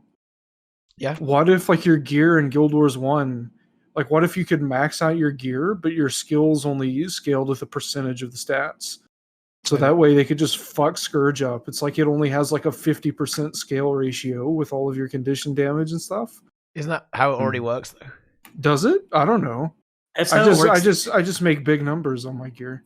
It's kind of how it works. The issue is I think that a lot of things have base. Yeah, it has value. They have values and stuff, but Yeah, like just fuck the coefficients up even more. Well, I mean, there's no base power damage in the game. Like base damage only exists for condies. Yeah. And healing, right? Like healing is like base values. Yeah. Mike, power. And they could do this. Take the power damage off of all of the skills that apply condition damage. I'm more concerned about the support aspect of it, though. Like, supports in particular are the ones that are actually outliers. Like, DPS builds, yeah, that's fine. That's easy, right? You know, you can make Firebrand do less damage and Harbinger do more, because Firebrand has, like, more defensive utility, right? And Harbinger doesn't. That's fine. But what do you do about Druid? What do you do about Tempest? Like, there's nothing that's come out in the expansion that's, like, even remotely close to that. What do you mean stop, Inks? Druid is fine. Look, they have been hitting Druid with a baseball bat ever since it came out. I'm tired of it. Good. It deserves it. Oh my God! Stop! It's dead. You're killing it. It's not dead. They need to take that baseball bat to Firebrand. And Firebrand beat the hell out of Firebrand and Scourge. Druid has been meta in raids since day one. Inks. Good. I mean, come on. The truth is, Druid will continue to see nerfs because I don't think it should see that many more nerfs though, because Soul Beast and Untamed don't seem to be bringing anything else to the table that could replace Druid. So Ranger still needs this little thing, right? I mean, it does. In fact, buff We need to take Ranger back to 2012, where no one wants it. No, stop. Can bring Eugene back, right? Can do some Ranger gameplay. Yeah. Well, but more seriously, Firebrand and Necro are out of really control. Big outliers. Yeah, I mean, they need the bat so bad. Well, They're okay, begging now for it. here's the other big No. problem. Here's the other big issue. Okay, because I've got to bring this down. By the way, Scourge is a way bigger problem than Firebrand. Someone said that Firebrand's a bigger problem. That is a lie. Scourge is way more busted than Firebrand, but Yeah. they're both pretty busted. Okay, bonus meme. So, if they actually nerf this stuff, you're going to make the game way harder, right? Yeah. And that is a problem. Because I can guarantee you, yes, if you nerf Firebrand and I Scourgings, disagree. if you nerf Firebrand and Scourgings, do you know how many groups mentally break and quit Fractals trying to do Teapot. 100 CM? It's over. For them. Teapot Like, is- mentality It's can't not an handle it. issue. It's not an issue because as soon as you nerf Firebrand and Scourge, Specter comes in the game. Ooh. Yeah, with, That was pretty forced. You know, I but that wasn't actually disagree. And the reason is, before we had Firebrand and Scourge, you were still clearing content, the same content. So you'll still clear it. It won't be as smooth. Yeah, it won't be as nice. It won't be as fast. But you'll still clear it. The problem is that And the majority of the players are terrible at Firebrand and Scourge anyway. So it doesn't matter. Well, yeah. The only people it affects is the Teapot crowd, really. Yeah. I think the question is, do you want mechanics to matter again or not? Yeah, the only people it affects is the self-proclaimed top players, right? Oh, no. I actually don't agree with that. No. The thing is, the self-proclaimed top players, they don't give a fuck, right? SC, like QT, whatever, this is irrelevant. Like, it's not in any way important to these players. Players know what they're doing. They all quit the game because you can't precast anymore. That's true. Like that's actually objectively wrong. Well, no, that's not the same as class balance, right? I'm saying that class balance doesn't really affect the top players that much. They don't mind that. They can find it boring, right, or like more or less fun, but it's not going to actually affect them being able to clear the content. I think newer players, more casual players, they are absolutely far more affected by class balance than experienced players. Not even close. Look, the population of fractals has gone up a lot since the game got easier. Same thing with a lot of hardcore content. Like if the game hadn't gotten easier on a mechanical level, I think raids would be deader than they are for sure. Like when they nerfed Chaos Chrono, the raid population dropped dramatically. Like it was noticeable that people quit and stopped playing after they nerfed Chaos Chrono, which, just for some context here, guys, was a build that gave every single boon in the game, literally all of them, including resistance, permanently to a 5-man group. So you ran 2 of them, and you literally had unrealistic buffs all the time. Like, so that's the context there for Chaos Chrono. But that actually made people quit the game noticeably. If you did this with it, particularly mostly with fractals, with raids, again, it probably wouldn't be the craziest big deal because not everyone even runs like the really OP stuff in raids, but people absolutely abuse the hell out of the meta in fractals, with Firebrand and Scourge in particular being extremely popular, very prevalent. Almost every fractal group you're going to see right now is going to be heal Firebrand, a lack rev, probably at least one Scourge, or at least another Firebrand there as well, like abusing the really OP stuff. If you actually take that away, I think you actually damage the scene. So here's you have my to be question. Careful. First of all, it's the middle player that is most affected. The super casual player, the casual player isn't really affected. Top players aren't really affected. It's the middle players that are affected. It's me. It's the boots. It's the inks that get affected because Sorry, Boots, you're a mid-tier player like me. Oh, I know. I'm definitely a mid-tier player. Here's my question, because I haven't done them in so long. How are strikes affected by the loss of Scourge and Firebrand? Strikes are filled with people that think they are much better than they are and demand, like, they either demand nothing but DPS, and if you try to play like Plague Doctor Scourge, if you try to play Heal Scourge on like Whisper of Jormag, they'll kick you. They're okay with wiping 10 times to Whisper of Jormag as long as everyone's playing DPS, but if you try to play Heal Scourge in it, then they'll kick you. And if you try to play Plague Doctor Scourge on Bone Skinner instead of Heal Scourge, because they're the same thing, but one just does more DPS, they'll kick you. Because the problem is that the mid-tier of players has historically always been really, really insecure. They watch videos and they think that they're supposed to play a particular way, and that thing. What do you mean you've never seen that? That's my experience all the time. Dude, people love Heel Scourge and Strikes, like especially on Bone Skinner. Like people are all over that shit, big time. Yeah, they want it on Bone Skinner, but they tell you to play DPS on the other ones. They tell you to switch builds. All right, Like, so I asked Scourge, that but question. Sorry, Brazil. I asked that question because I've got a hard truth for everybody in chat and here. Oh my god. Uh-oh. Raids are dead. Okay, Ooh. sorry, I don't like it either, but raids are dead. Yeah. And fractals, I don't play on NA. I play on EU. and fractals are on COVID life support. They're not going to see that many updates. I'm sorry, but it's true. Strikes are the future, whether you like it or not. That is the future right now. It's going to upset some people. I don't want raids to be dead, but let's face it, raids are dead. You're right. And fractals are on life support. What do you get? One fractal a year? Yeah. Okay, enjoy. Fractals. I don't think fractals are on live support. I do. I think they've been on life support for 2 or 3 years now. Oh my God. How many updates have you seen to fractals in the last 3 years? Yeah, but the thing is that there's an infrastructure in place for people to keep doing them, and the people that already have everything maxed out and they have their fractal god, like they get enjoyment from excluding other people from their group, and they want to only play with other people that have fractal god. I'm just talking about how much resources is the company putting into those 2 game modes. Well, they put 0 into fractals because they created a really solid infrastructure for people to always be able to play. It needs so to be they don't updated. have to. They don't have to update it. It needs to be. It needs to be constantly, not constantly, but it needs to have more than 1 update a year. No, I don't actually think it does, because people still can't disagree. do them. People still can't do CMs. People can't do Nightmare CM, and that's been out for 5 years. It's been out for a long ass time. I don't know if it's been 5 years, but it's been it's got to at least have been 3. I think that's okay though, because this was something that Cameron said. He's the guy who does a lot of the PvE design in the game. They say that when they design challenge modes, they do the CM first, then just strip it down for normal. So it's actually relatively inexpensive for them to add challenge modes. It's okay if they are relatively low participation as long as the normal mode sees play.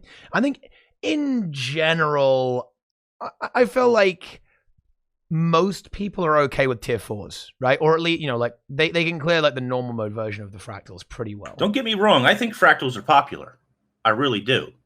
I just don't see the studio putting resources into fractals. Well, it's not like live support though. It's like the guy that goes to the gym every day and lifts the same weight, and his muscles don't get bigger or smaller, but he still has muscles. I would argue it's more likely it's the guy who goes to the gym once a month and thinks he can fit a whole session in one day. I don't know. And Raids, strikes are the future. That's what they're working on. I have a better take than you on raids. Oh. Raids should die. Raids should actually die. They're hanging on a little bit, but they shouldn't, because the last 2 raid wings they designed. There's no shit about it. They're dead. Yeah, they are dead. But the last 2 raids were a joke. They should have just stopped at wing 5. Said Doom CM is the last raid we're ever making. It's going to be amazing, and that's all you get. That's what they should have done.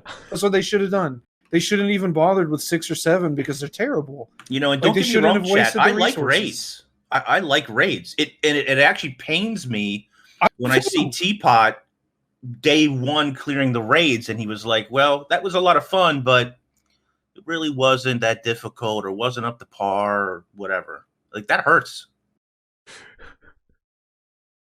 Yeah, it's.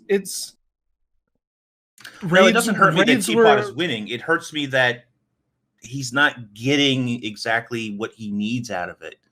That's his own fault. He's playing builds that reduce the content to a paltry thing anyway.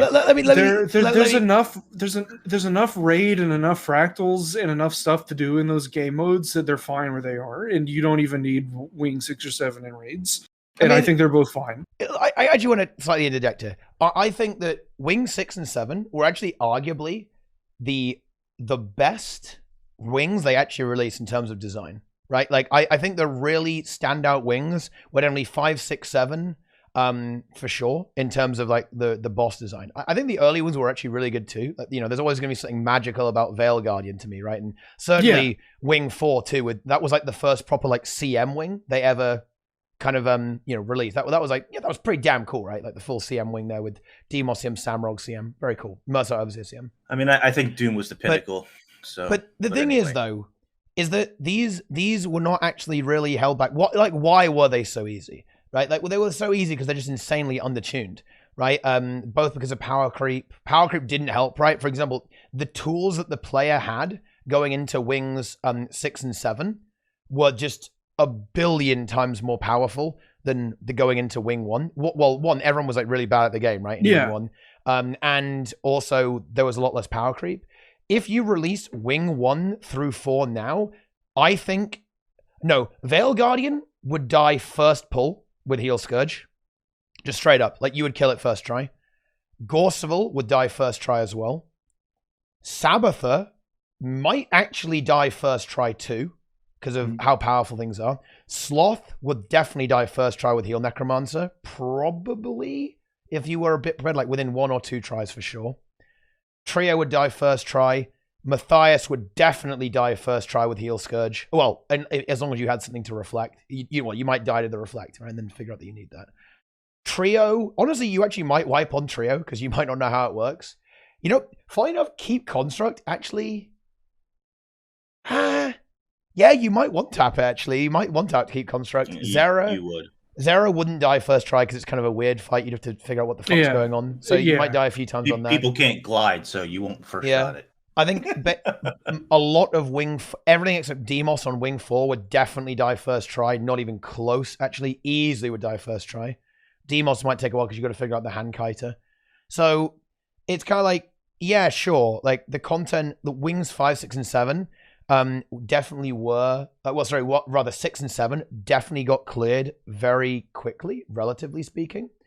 But the actual boss design is actually superior to a lot of the previous stuff. I consider Lagos and Kadim, the first game, to be basically the 2 best bosses in the entire game. Oh, close, you know, Adina's in there as well. Honestly, a really good fight too.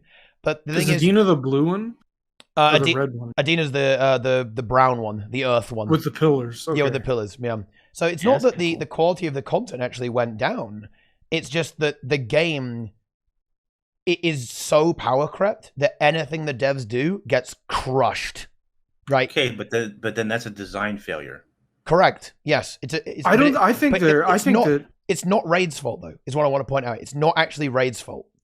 It is the profession balance's fault, not the Raids. Yeah. You know, in that case, they're not bad. The Raids are great. It's that think about raid games, right? Think about World of Warcraft. Think about Final Fantasy. There, the players are at a disadvantage, right? You know, when you're fighting a boss, the boss is kind of like cheating, right? It's got better moves than you, does more damage, takes more damage, yada, yada, yada, right? Like, it's better than you, right? You're undergeared. Yeah, you're undergeared. In Guild Wars 2, it is the exact opposite. The boss is spectacularly unequipped to deal with the player, right?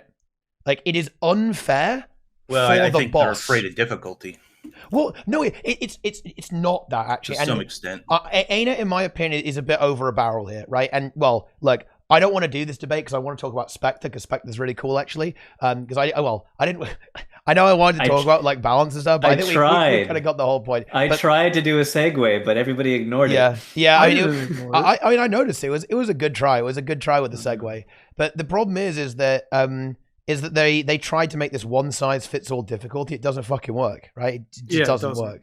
And well, look, you can go and watch, I don't know, let's say TeaTimes like for the last 3 years to kind of get our take on difficulty settings in games. But yeah, it's... Well, my opinion has changed over that time, to be fair. Yeah, I used to say you don't need difficulty settings, just learn to play. I used to be pretty harsh about it. But I don't believe that anymore. I believe that from the start there should have been, difficulty levels. Yeah, it's everything is great in 5-man content. It was a fundamental. That is also design true. Yeah, it is a flat design flaw, honestly. That they never had that, and the problem is that what did ArenaNet do? And I actually don't blame the skills team for trying to do this. The skills team made the game easier. Like, they made the game insanely power crept, and that resulted in the game getting easier. But here's the problem.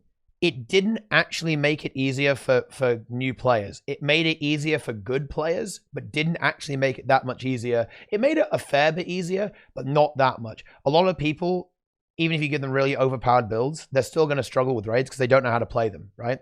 But the players who do know what they're doing, they know how to play the builds, they know how to break the game, and all of a sudden you can clear content on release within an hour, right, or so. Like Wing 7... Yeah, I think it was FC'd in full cleared in 3 hours or so, right? But that's because the players have ridiculously overpowered abilities to use. The bosses are really undertuned, and they're also really good at the game, right? Wing 7 is look, I shit you not, and the chat won't believe me on this, right? The chat will not believe me on this. But Wing 7 is actually a pug destroyer. Okay, I'm serious. The only reason pugs don't have trouble with stuff like Sabir is because they bug it now, because it's been bugged for a bunch of times. You can make him do like literally nothing. Okay. But yeah, like Wing 7 farms people, particularly Sabir, actually. People think that Sabir is a really easy encounter, right? Everyone goes like, whoa, Sabir, what a joke boss. It's so easy, right? So on the tune. People get farmed by that boss over and over and over and over again, right? Adina is surprisingly not that bad. Compared to Sabir, I find, in pug groups. But yeah, Sabir is like a roadblock. Because again, like a lot of the difficulty in Guild Wars 2 only goes away if you actually understand how to play the game and how to abuse the game. Abuse the game mechanics, right? But honestly, listen, guys, you've heard this one before. Let's talk about Specter instead. There's my attempt at a segue. Well, real last thing. What they need to do, what they should have done, and what I personally think they need to do for raids, is there needs to be an easier mode that reduces the boss's HP, reduces the boss's damage output, and allows forgiving mechanics that doesn't, just instantly kill you. You can fail it once or twice and not get wiped or whatever. Exactly. Yeah. I mean, that would be ideal. Just how somewhere you can experience the content, because that feeds into the same thing, guys. You might say, oh, well, what if they never play the norm mode? That's fine. The way ArenaNet designs it is top down. So they start with CM and go to normal. And at the end of the day, they need players engaging with that content no matter what, which is why strikes are very justifiable. So in EOD, all the story bosses, or a bunch of story bosses, 5 of them on launch, are going to have a strike mission. And even if not that many people do like the CM version of the strikes, that's actually okay. Because again, people are experiencing that content. That content provides value to the company, right? Because they are playing it. Same way with fractals. Honestly, it's actually okay if most players don't even do tier 4s. Because as long as they can clear tier 1, then again, the company gets value. Like, the players get playtime out of it. They're going to spend money. They're going to spend gems, right? They're playing the game. It's value. It's worth the development time because players experience that content one way or another, right? So that's why it's really good to have difficulty settings, because even if you don't necessarily have everyone doing the hardest mode, it's still worth it for that content to exist because everyone can experience it. It's part of a psychological thing as well, where if somebody sees that there's an easy mode or an easier mode, beginner level or something, they're more likely to give that a try if they were hesitant, because they feel like, oh, beginner, I'm a beginner. That's where I should go. Exactly. Okay. Yeah. I mean, we've got a little bit waylaid there, just a smidge. But here we are at Specter. Thief. Now, this one, I knew it was going to be support, right? I knew it was going to have support elements. That didn't surprise me. But I've got to say, and I feel like I've been saying this about all these elite specs, the design on Specter is very, very exciting, actually, because it introduces a completely new mechanic, which has never existed in Guild Wars 2, really. And that is targeted abilities on your allies. So previously, right, you could target an enemy and like auto attack an enemy with a single target skill. But now thieves with Specter are going to be, well, with the Scepter in particular, will be able to target an ally with their tether mechanic and also with some of the Scepter abilities. That is pretty cool. It is going to be a really big playstyle switch up for any support playing in the game. It's going to be a completely different style of gameplay to anything we've seen before.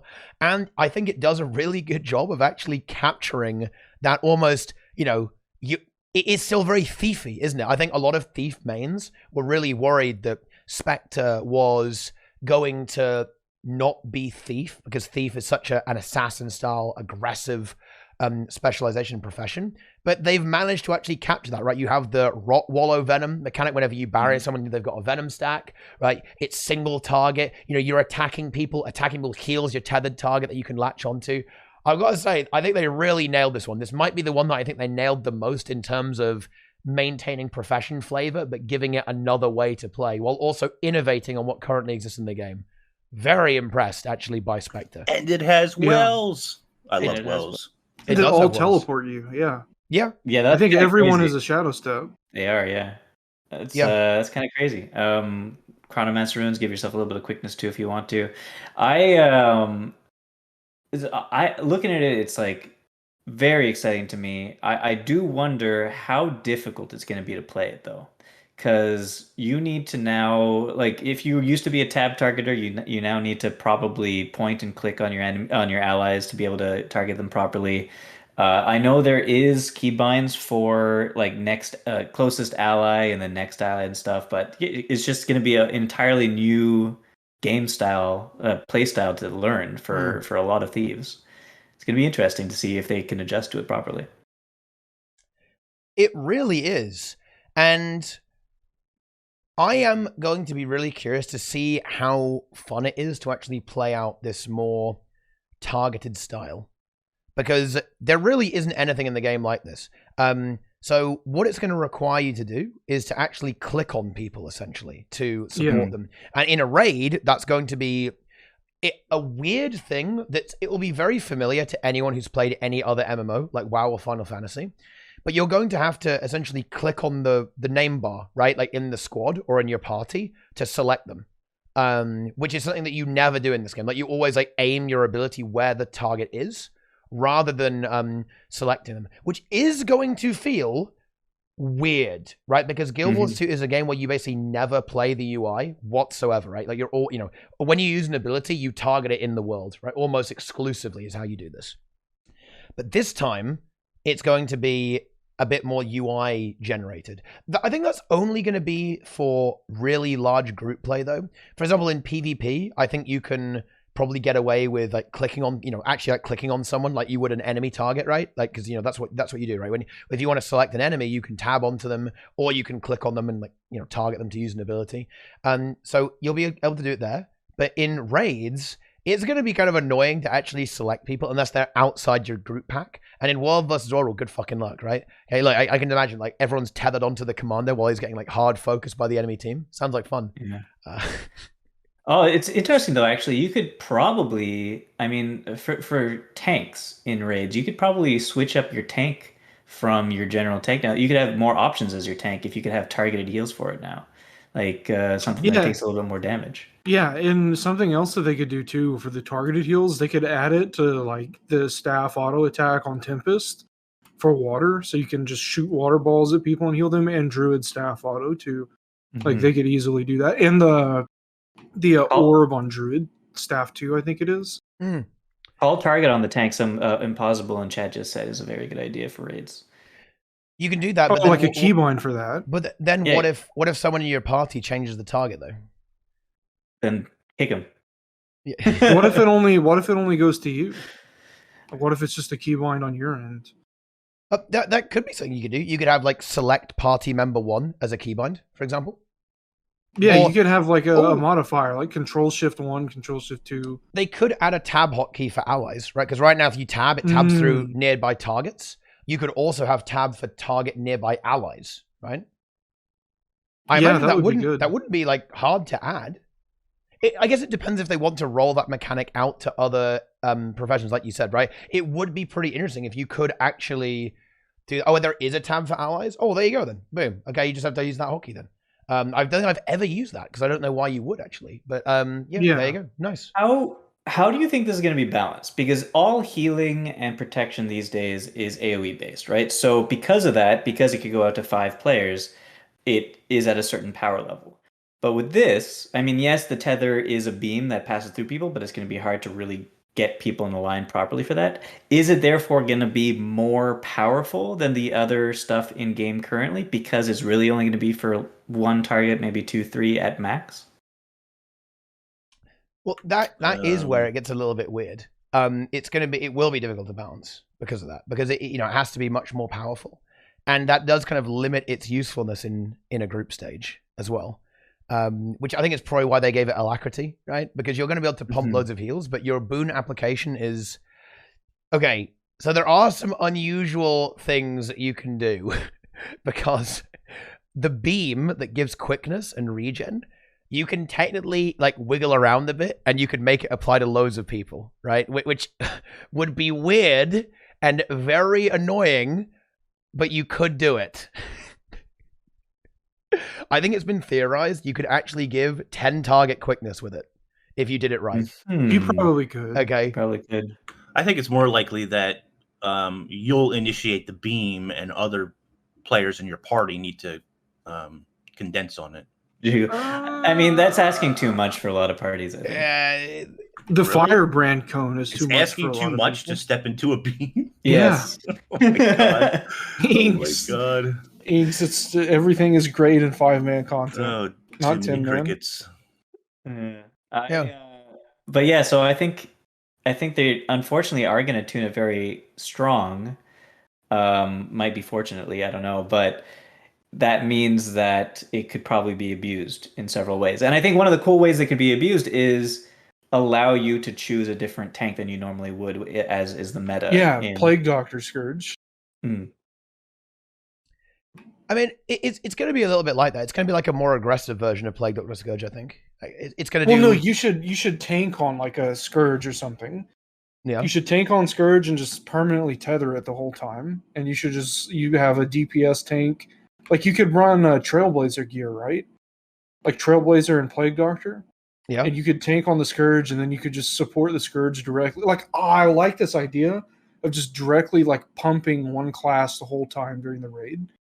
Just like hard pump on one class and just buff it to the moon. Juice one class. You can certainly do that, like if you want to, but I think that would be really low value though. There's no point because you can swap really often. With Alacrity, you'll be able to change your tether like to a different ally every like 5 seconds or so. Yeah, but that's not cool. I mean, it's not roleplay, but I mean, you could do. It's gonna be a really fun high skill spec. I think actually. I completely agree. There's a lot to it because you're gonna be constantly changing tethers because it's not like all other supports like you just do AOE, you heal everyone at the same time. With this, you're gonna have to be targeting different people, switching up a lot there, all at the same time, attacking to actually heal people and generate more shadow force and healing. So there's a lot to it actually, and it can also do damage. Like I think it's actually gonna be this class is honestly gonna be a pumper. I mean, because. Here's the thing. There's a trait that says whenever you apply barrier, you apply a rot wallow venom. Okay, which is like it's torment, and there's a trait, a grandmaster trait that says the duration is up by 50% on that rot wallow venom, and you can also still take. You can give alacrity while doing that, and you can also base. Does it apply to the? Does it bump the base duration by 50%? Yeah, it'd probably be base duration. Yeah, we base duration. Yeah. And on top of that. You could take the Venom trait, which makes them heal exactly. every time they lifesteal. Yep. And here's like the Omega meme, the Omega bonus meme here, is that the beam that you fire out applies 7 stacks to all 3 targets, okay, of the Venom. So in other words, when you use your Scepter 3 combo ability, dual ability, you apply 21 stacks of Torment. It's not enough, I think. And it's expensive. It's 6 initiative to use that ability. So you're going to have to, try and maintain your initiative to actually get value out of this. But you are actually going to do insane damage with this build while also supporting. I can see it being a really fun, engaging, and high output support damage hybrid build. The only weird thing is going to be the boon application because you're probably going to want to do alacrity while doing that. But here's where you run into the problems, guys. Hey, here's where the things get a little weird. Because again, it's 5 target with a lot of 10 target stuff in the game. So it's going to be a little bit, it's weird when you're fitting it into it. It's like, wait, so now you've got to have 5 target alacrity, but 2 of them instead of 1, which you normally have a 10 target.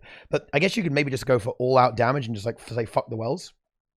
If you go for that one too. Because I think you actually, I think if you want to do the Venom trait, hang on, let me just check. I'm going on the abilities right now, actually.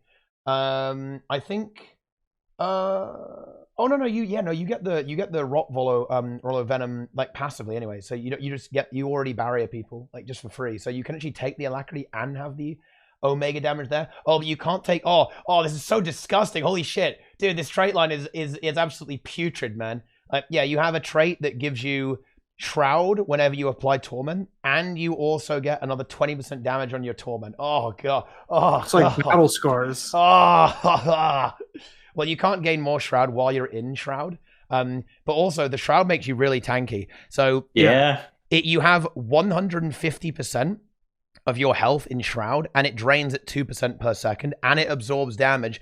And bonus meme, guys, I will verify this on Tuesday, but it's actually not quite like Necro in that it seems you might be able to be healed while you're in Shroud. Because there are certain... Well, I mean, that's not like how a few Necro of the works, skills. No, I know, but a few of the skills in Shroud say you and your tethered allies are healed for your attack. Yeah. But that, I mean, Necro can heal with lifesteal, so it could be like a special effect that bypasses it, like that. True. So it's not inconceivable that there will be some other way to heal yourself, right? And maybe you don't get healed. But if you can get healed while you're in Shroud, it's honestly so disgusting. I think, I mean, like, maybe it's a bit presumptuous to say, but this feels like it's going to be such a monstrosity in PvP. Like, Thief mobility, stealth, and disengage, right? And you also have 1 million Condi damage, and you also have Shroud, right? Like, ooh, nice. Okay, that is... You can team fight and support people. You can do loads of DPS. You can barrier. You can rotate at the same time, and you've got stealth. Yeah, that's... you know what the meta is going to be? It's pretty good. 2 Specters tethering each other. Yeah, exactly. And roaming in world versus world. Oh, that sounds so annoying. It's going to be disgusting. It's going to be so busted as fuck. Yeah, I get to see this build doing so much DPS in PvE. I bet like everyone's already theory crafting this, but if you're in a group, obviously you're going to need to be supporting allies to get value out of this. But it seems like you're just going to pump so hard. Like 100% torment duration, you're going to have really long venoms. You can take baseline venoms as well. You can take, as Boot says, you can take your leeching venoms trait line there as well, because that will also mean that every stack is going to heal for 300 and do another 300 damage. And it seems like such a cool spec, right? It seems like such a really fun specialization to actually play with to pull this off. Because you're going to have so much, you're going to have loads of different options too, because maybe you don't want to spec into venoms, maybe you want to have like trickery and deadly arts as well, so you have like the poison damage and you have the extra bleeding damage there too. I guess you don't really have that much bleeding on this spec unless you went to pistol or something like that, or like dagger. So you're probably going to like camp Specter, right? Because like it's such a good weapon, like with all the barrier, all the healing and stuff. Yeah, but I don't know, I'm not gonna lie, guys. Specter seems a little busto, a little busto. And we haven't even talked about the traits. Holy shit! Like, one of these traits, guys, is I've got to let these other guys talk here to get a word edgeways. Seriously, this trait is fucking disgusting, right? There is a trait that when you drop Shroud, it gives all your remaining Shroud. It heals everyone in a 600 radius, which is huge, by the way, with that healing. And if it overcaps them, it gives them barrier. It's like, what the fuck? Yeah. That that is insane. And you can Shroud up every 8 seconds, by the way, guys. So you actually you get into Shroud very quickly. You can use that ability a lot. Like very good. Okay, very strong. With the amount of barrier. I think it actually might I feel like it actually rivals Scourge in how much output this build can have in terms of like defensive barrier support. And that's what you've been talking about. But it has transfusion too. It revives the tether. Yeah. You talk about that trait because I don't want to talk anymore. Okay. I don't have it. I don't have it in front of me, but there's a skill that lets you target an enemy or target an ally and res them, right? Yeah, You it's tether a them shade and the step. tether. Yeah. It makes the siphon like the steel replacement. It gives it a 33% revive. And bear in mind, when you use it on allies, it has like an 8-second cooldown approximately, which will be less with alacrity, right? So you can res people every like 5 seconds and get someone back up. And here's the bonus move. Here's the best part, right? It also means that whenever you shadow step, you clone your barrier. You lose your barrier, but you give it to all of your allies. So you barrier yourself up with like a stealth attack, and then boom, you can share it. Actually insane. So when they first said that Thief was getting a Scepter and it's going to be a Shadow Magic-y kind of guy, I was like, okay, this has the potential to be busted. This is before seeing anything, because of the fact that Thief by itself, with its access to stealth and its access to its mobility, and the fact that it's based on initiative, has the potential to be broken no matter what it does. Its first elite spec gave it a better dodge. Its second elite spec gave it a gun. And those already are very strong things to use. In this, they gave it so much stuff. It's gonna be really interesting to see how it plays out. Is what I'm just gonna say here. Yeah. I feel like in a way they had to give it a lot of stuff to really shift Thief out of the hole it's been trapped in there. Because like Thief has always been stuck in its one role that it does, which is basically damage dealing. So it needed to have like a bunch of extra buttons added to it to and like a really powerful trait line to really give it enough support. And I think the Venom was a really intelligent decision, as you say, Boots, there, because of the leeching Venoms trait. So have the spec baseline apply loads of Venoms, which then lifesteals for more damage, and also for the support element there as well, if you want to spec into that. It's been more stuck than just that, though. More than just a damage spec. It's been like specifically stuck in this niche of the only time you ever see a Thief is in a pug raid where the person doing top DPS is playing Thief just because they're bored with the game and they just want to go show off to pugs that they can put their caltrop dodges on top of Sabbath's hitbox. That's the niche that Thief has been in for like a long ass time. Or like Boon Thief on Adina. Like I think that's the only other place you ever see Thief for any reason.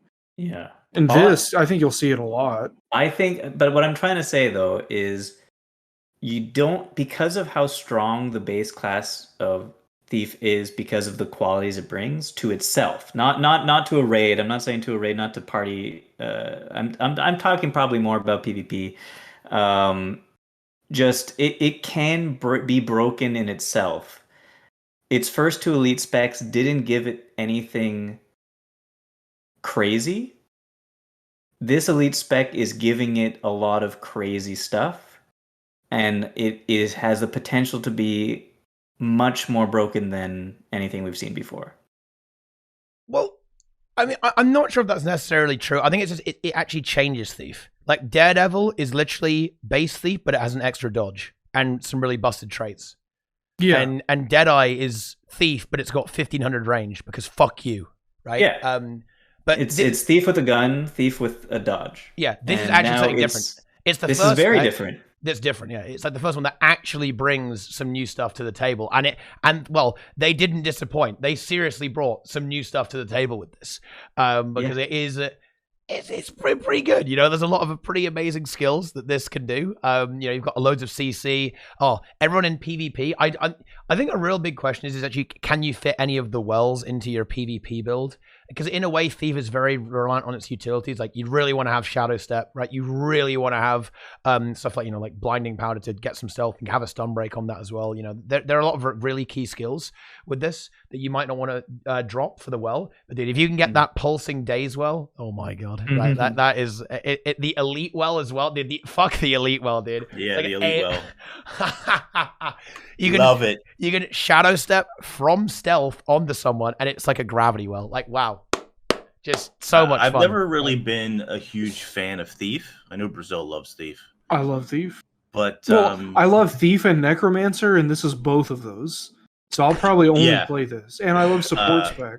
I can't wait to get this into World vs. World and play with all the wells. Drop that elite well and then drop the well of silence. Oof. It's gonna be so good. Oh man, just It's just, oh man, it's so good. You can give alacrity, and you can do loads of DPS, and you can barrier simultaneously. And one thing that I really want to praise here is the trait design too. This is something that I think they did a really good job of actually in these last 3 specializations in particular, because every single trait radically is going to change how you play your spec, right? This is exactly how the trait should be. You know, for example, if you take the Shade Step trait, you're going to use your Siphon to revive now. It does something new. Like now you revive with your Siphon, which is your steel replacement. So you've got to think about that. And you share your barrier. Dude, the traits are so loaded, man. They were like, you know what, dude? We're going to make sure that Thief actually is a support. We're going to make every trait do a million things and be insanely strong. Nice. Okay? Just so you to share make sure barrier. Also, I'm looking at the dual skills, because these are all spammable, right? We got Measured Shot here, which is only 3 initiative, and it immobilizes for a second. Mm-hmm. But it's like a flip skill, so it flips into Endless Night, the quickness and okay. So not as bad. All right. Look how juicy that is. I'm just gonna show it on stream, right? Look at this skill, guys. So you give it 14 seconds of quickness to 3 targets potentially, and you give them regen. But oh wait, there's more. It pulses 600 barrier every single time. Now, obviously, this is going to be nerfed really hard in PvP. No shit. But oh my god, what a good skill. Yeah. What a good skill we have here. And if you use it in PvP on another player, you slow them for like 7 seconds. Like what a disgusting ability. And do 7 stacks of torment, right? Yep. I'm curious actually. If you target an enemy and the beam passes through allies, will it attack the enemy and also support your eyes? So suppose I wanted to target a boss with this, right? Could I do that? Or rather, like if I'm +1ing someone, right? So if I'm on Thief, I'm coming to attack an enemy player to gank them. If I hit the beam on them and I hit the ally, will it then give my ally quickness and slow, torment, and damage the enemy? That is like the true. That would be so teaching if that was the case. So here's the thing. I think it'd be so disgusting. I think that so many, like I was saying, they're giving you so many new tools for a Thief with one spec line that it could be really busted. The way it's looking right now, it might be difficult to play properly. So that's a good thing about it. High skill cap possibly to make it really, really busted. But I just have this weird feeling that there's going to be a low skill cap way to abuse this. And yeah, I don't know what's going to happen with it. Well, if there is, then they'll nerf it.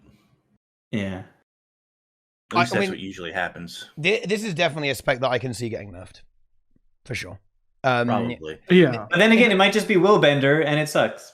It's possible. Well, the thing is though, you look at Willbender, you go like, oh wow, you know, that could be really good. But you look at this and go like, wow, the mechanics on this spec are insane.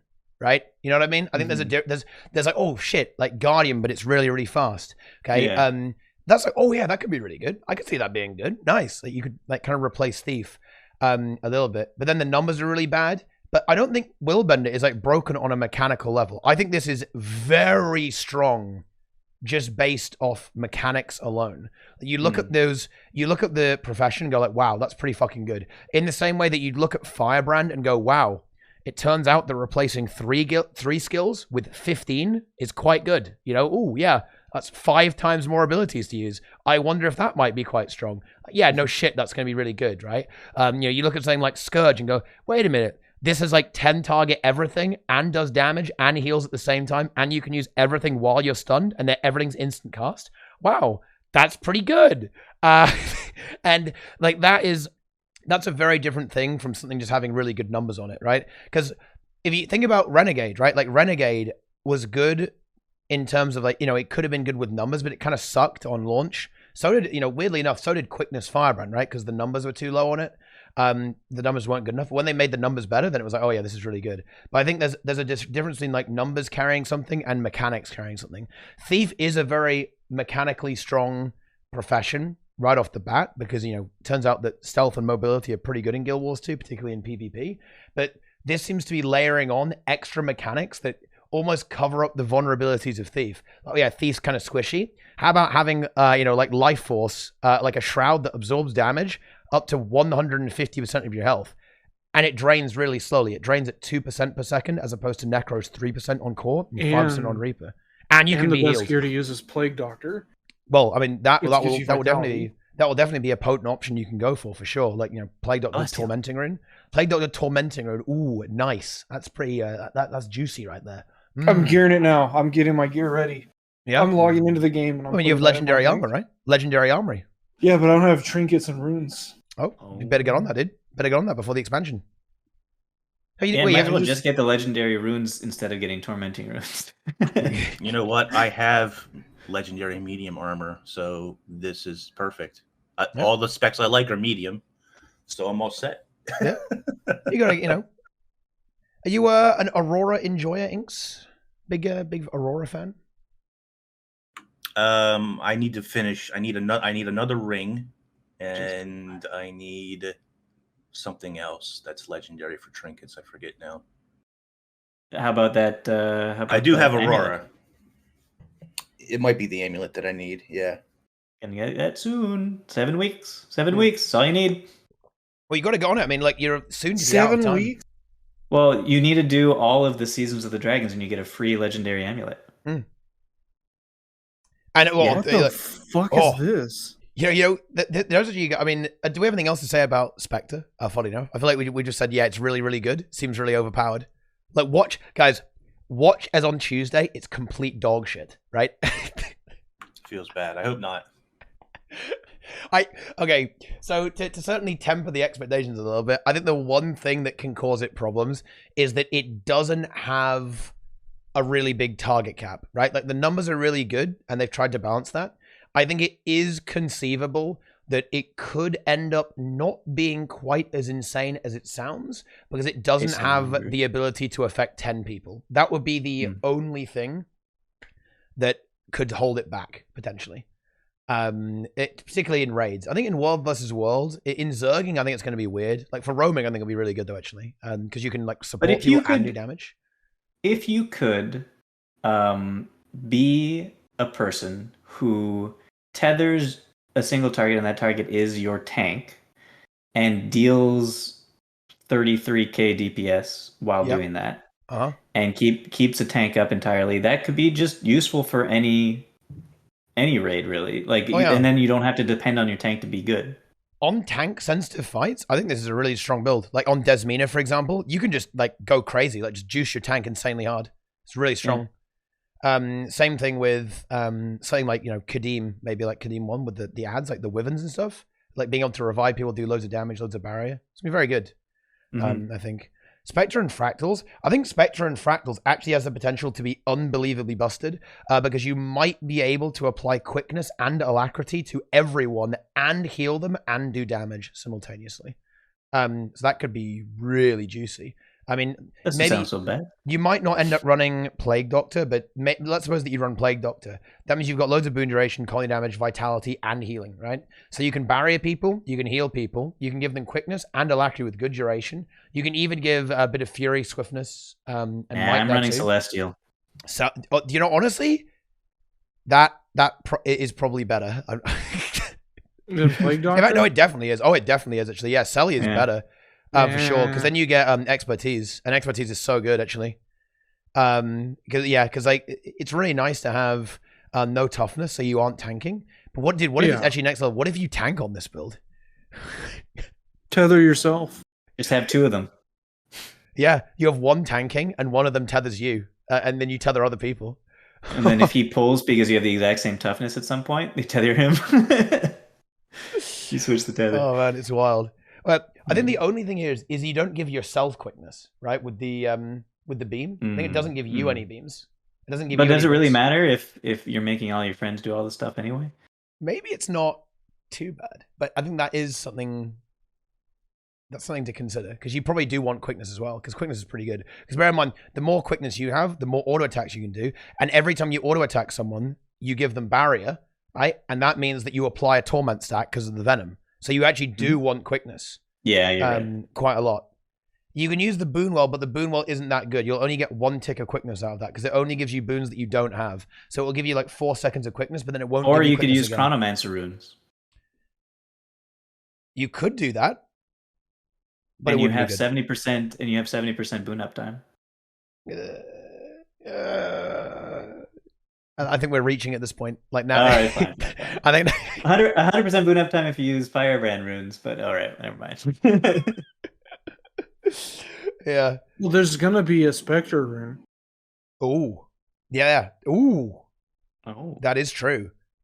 That could, I think the runes could be really scary. What if it's like another interaction with barrier or something? Like when something happens and you give barrier, or that you give more barrier in some way. Every time A percentage of your condition damage is converted into barrier. Oh.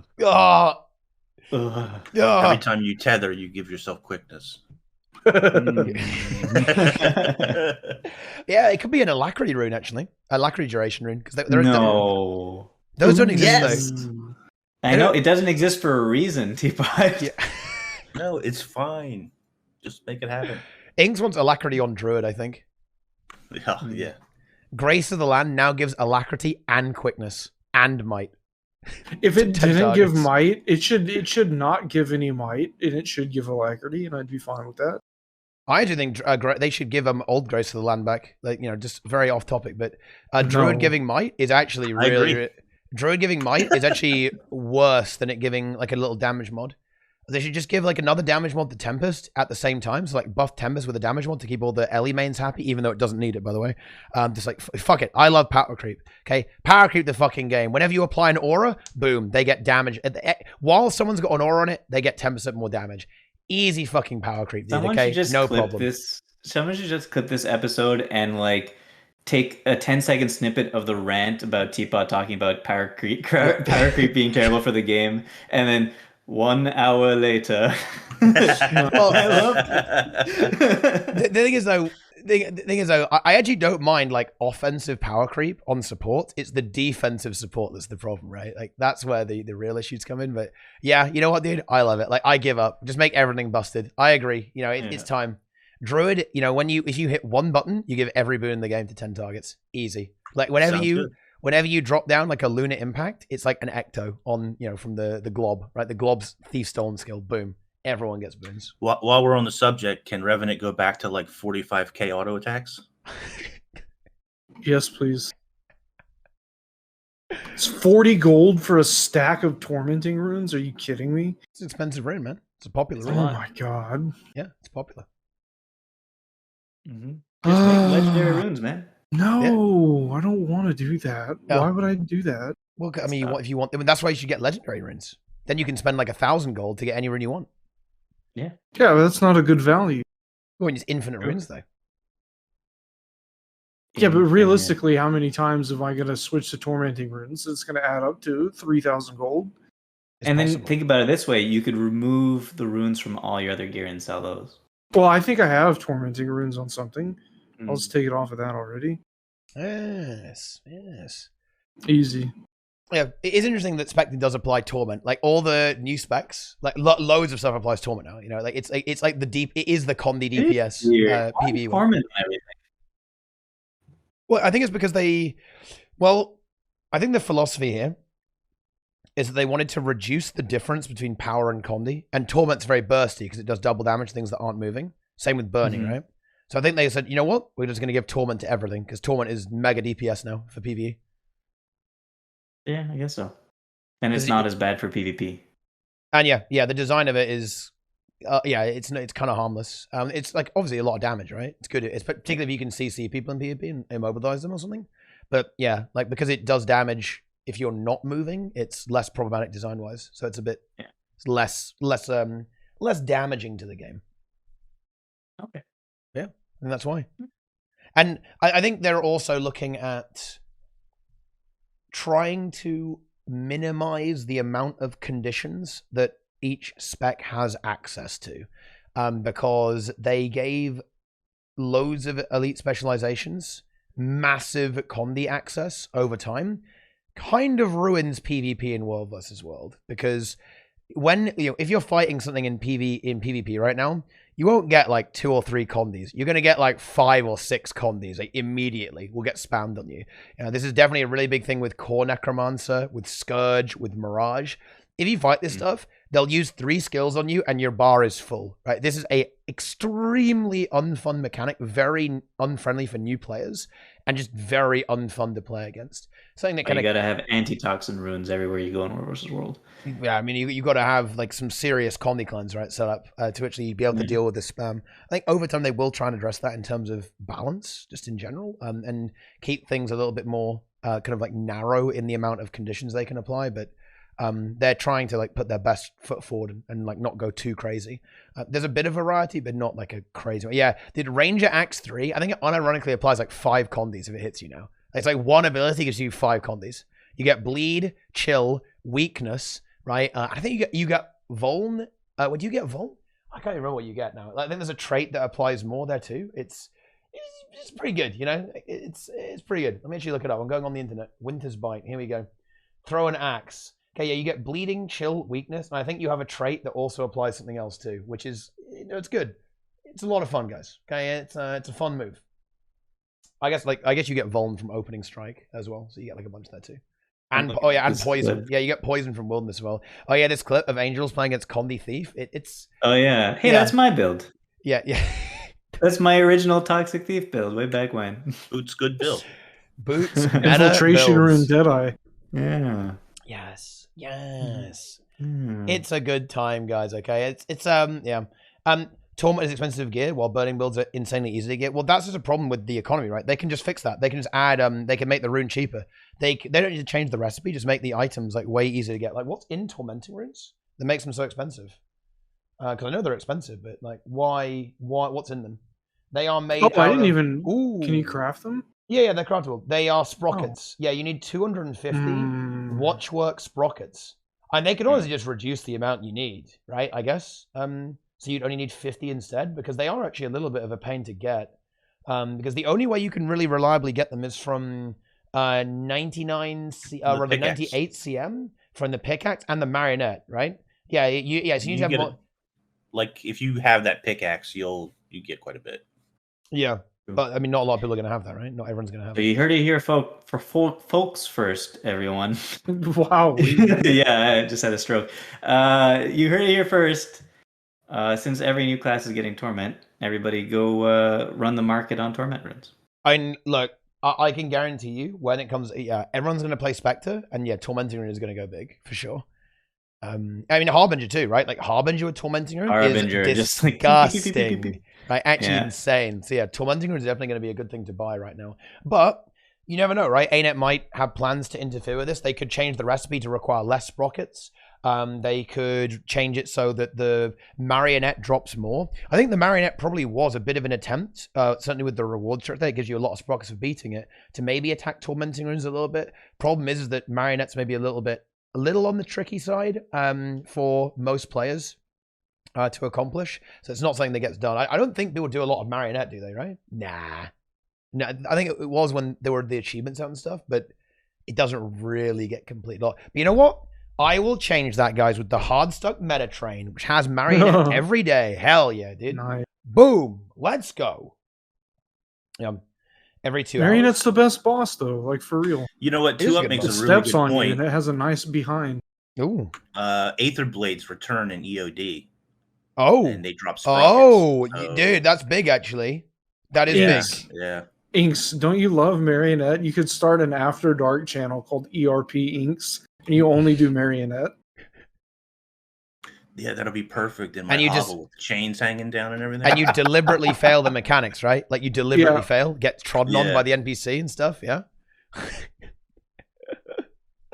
Yeah, they can definitely do that in the expansion. I mean, look, I am expecting them to probably attack some of the things that have been plaguing the economy. Not exactly plaguing, but some things that players attack.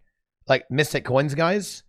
If they don't do something about Mystic Coins, I would be genuinely surprised. I really think they will. Wait, you think they won't do anything? What are they going to do? Well, I mean, they could add more into the game, I guess. Yeah, there might be like big... It's fine. What do they cost? Like 2 gold a piece? Do you want to know something? This is actually really amusing. To break down the fractal shards, like the shards of condensed essence, if you go look at what it takes to craft the like extractor for those, it requires mystic coins. And to break down a shard, it's like multiple golds to do that. Because they were introduced at a time when there were so many mystic coins, they had to try to create a sink to get them out of the economy, and now look what they've done. You know what they should do? In Path of Fire, you had the ability to get another Ecto Gamble card thing.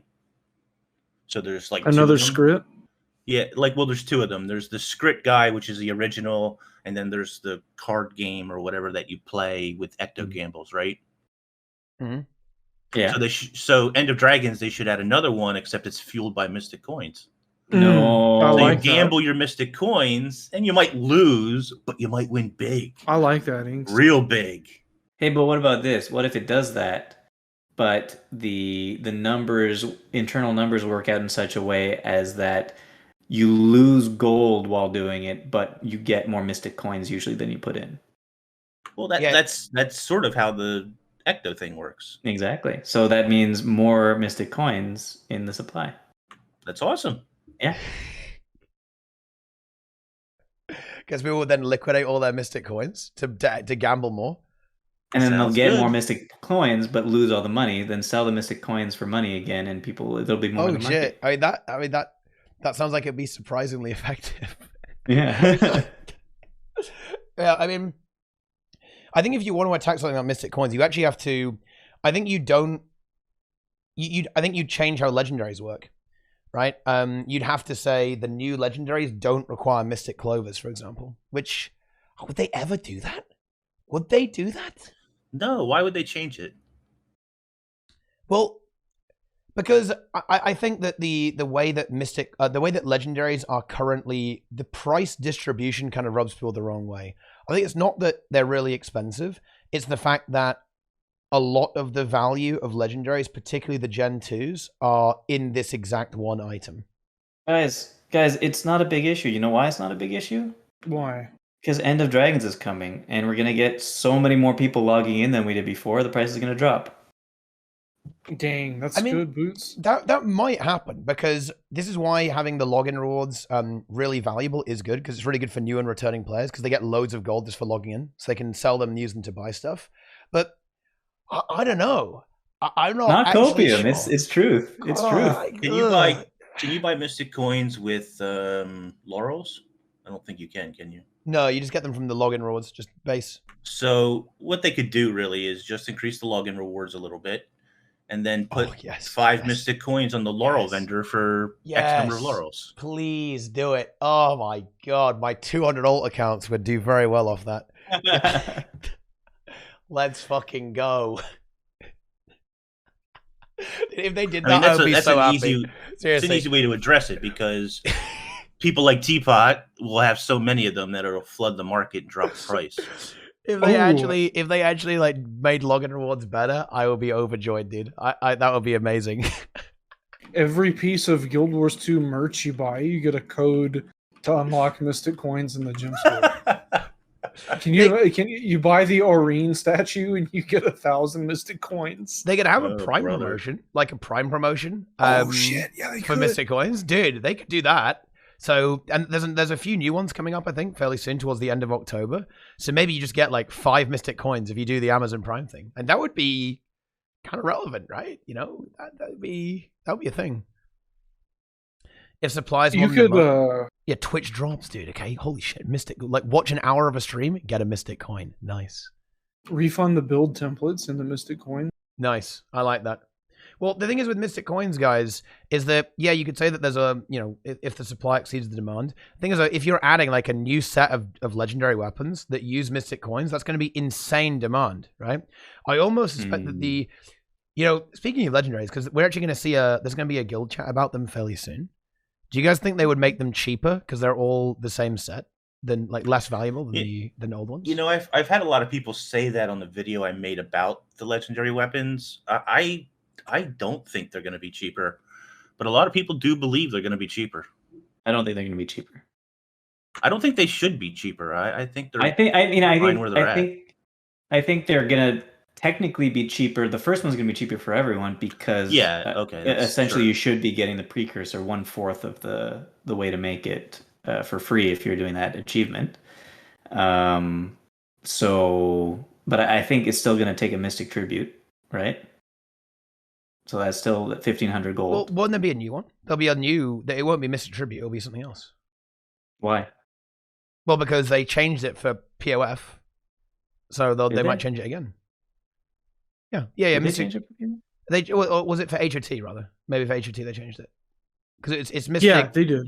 Yeah. So they changed it then. So I think it's possible. Inks, look, you got posted on the subreddit. How does that's gonna be good. Wait, what? Holy shit! No. Dude, I'm upvoting that. I am definitely upvoting that. That won't go over well. Oh, what is it? What is it? It's MMO inks on fractals and raids. I believe it is when he said the raids are dead, right? Hardcore. Guys, I would get in that Reddit thread if I were you and go and enjoy it. Because honestly, I'm going to enjoy it. I'm sure it's going to make me sad and attack my psyche. Get unpartnered. Fine. Chat, I want to see engagement on that thread. Leave a comment. Upvote it if it's relevant to Guild Wars 2. Downvote it if it's irrelevant to Guild Wars 2. Let me go and link that for you right now. Here we go, guys. Well, as it so happens, I have 30 Reddit accounts, so this is about to go to the front page. Oh, no. Anyway, Ings, that's why you never say anything controversial on this show. Like me, I never do. All I ever say is that I am the greatest PvP and World versus World and PvE player in Guild Wars 2, better than everyone else. Oh, really? You're better than everyone else? How many gizmos have you sold, Boots? Should we do that? No. No. Already done that one. Okay. Oh, boy. Yeah. And of course, the comments that are already there already don't understand what the conversation was about. Of course. Yeah, of course. There's no such thing as context and discussion. Like, we don't need context. We just need something to get outraged over. But anyway. That's all we need. Anyways. Guild Wars 2. I think we talked about Specter a fair bit. We talked about some other random shit. I have my gear ready to go. Raid with those tormenting runes. Raid a pump. Raid a pump. I think I need to make a thief. Yeah. Oh, really? Are you going to be a medium spec enjoyer? Thanks. Well, don't you get a? Yeah, you can't. You get a beta slot for it, right? Yeah. Yeah. I forgot how it works because I haven't played this game since the last beta. I've got like 12 empty character slots anyway because I delete them all the time. Bit of a roundup here. For the entire topic here, just to kind of round things off in a nice, clean way. We've now seen all of the 9 elite specializations that will be coming out with End of Dragons. How much do you think they're going to change? Because we have this next beta coming up this Tuesday. Then there's going to be, the beta's gone. Then they're going to unleash all 9 of them in the final beta, the end of November into December. Do you expect... What extent of reworks are you expecting? Because I'm not going to lie. There are some professions that got one hell of a raw deal, okay, with this expansion, I mean, yeah. I think who's the biggest loser? Like, who got screwed Virtuoso. That was like instant as well. Like, you really? Like, that bad? I feel like Ellie got fucked, man. I'm sure it'll be Catalyst, dude. It's so trash. No. Catalyst will get improved. Virtuoso, I'm sure, will get improved too. I think the issue for me for Virtuoso is there's nothing that exciting about it. Well, here's the thing. I've remembered Virtuoso, but I forgot about Catalyst. So I don't know which one of those things is worse. Well, maybe it's like Virtuoso is so bad you remembered it. Yeah, and Catalyst is so not memorable that I forgot about it. I don't know. I think that means that they're both. And I forgot what the Guardian one was called. I think it's called Willbender. Yep. Yeah. Yeah, that's it. Jeez, that's bad. That's not good. Well, the thing is, though, hear me out here. Virtuoso, I think, can be good just by changing the traits. Like, I know that's like, just rework every single trait, but I feel like the actual profession mechanic of Virtuoso is actually fine. I think it's a fine mechanic, right? It's just that the traits are very uninspired and the build doesn't really do anything super new that the other Mesmer builds don't. So it just needs like traits to really give it its own, like, this is a virtuoso. That's a virtuoso. build. And maybe right? some of the prior traits to work with the Virtuoso, like summoning blades actually counts as summoning illusions for certain things. Because to me, like Catalyst, the mechanic is just not good, really. Like it's just not. It's not. Yeah. It's core Ellie, but it has an F5, and that's it, right? Like to me, that is like, oh wow, that's not very impressive at all, actually. Whereas if the F5 was more exciting, it would be better. Yeah. If it was a little bit better. Someone had a good suggestion on that. You could change the F5 to do more than what it currently does. Well, why don't you just someone, I think I saw this suggested on Reddit or something, but the hammer balls that spin around, those are actually cool and everyone loves those. Mm-hmm. You could just put the stupid field, the F5 mechanic, on hammer instead of the balls and make the balls the profession mechanic. And they float around you and they hit things and you can send them out. Like that would be cool. I think that would like fix a lot of stuff. Because I want to play with balls, but I don't want to have to play with hammer. I don't want to have to hit balls when I want to play with balls. Someone clip that, please, dude. Do it. Put it on Reddit. There's another. We can get like. Let's see if we can get like a hot take from everyone here on the Reddit on the front page as well. That's where it needs to be. Yeah, I want to play with my balls. I don't want to hit them with a hammer. Oh, I mean, well, nobody some does. People, I don't think. No, that's not the marionette. No. The marionette's the only exception to that. You can step on them. And some people enjoy that. Full catalyst hammer marionette. Oh, God. 50 hammer marionette catalysts. CBT, dude. A little bit of CBT in there. Mix it up. Yeah. But outside of like Virtuoso and Catalyst, did anyone else get like a really, really bad deal? I know a lot of people are going to say Willbender, but I feel like Willbender is just really shit. It has like really horrible numbers. If you change the numbers, I think it's fine. At that point, it'll probably be pretty good. Like I think, and they need to do something about the justice. Yeah, like some of the mobility isn't really quite good enough. Like the abilities are a bit unpolished, bit clunky to use. Yeah, a little bit. You know, the aftercasts aren't good. Like there are a few problems with it, but if you get rid of that, then I think Willbender is actually fine. Whereas if you look at Virtuoso, I think like every single trait needs to be remade. You know, it's like it's a big difference, right, between the two things there as well. You know, if I'm gonna say that though, I almost feel like Harbinger isn't actually that good either. Harbinger should be reworked too. Yeah, the traits are just not. They're not that much fun on Harbinger. Either. I think if you make the elixir shared trait into a throw elixir instead, it might be interesting. I can make it more fun anyway. Yeah. I just want to see more like that. I want to see the traits actually change the way you play. Because right now, there's not even a single trait that actually alters your playstyle on Harbinger. Outside of saying, oh, you do damage, you do power combi, and you do have AoE elixirs, right? There's I think the main culprit for those trait lines is the power trait line. That the power trait line doesn't need to exist. Because it's just a copy of the Condi trait line that's just significantly worse than it.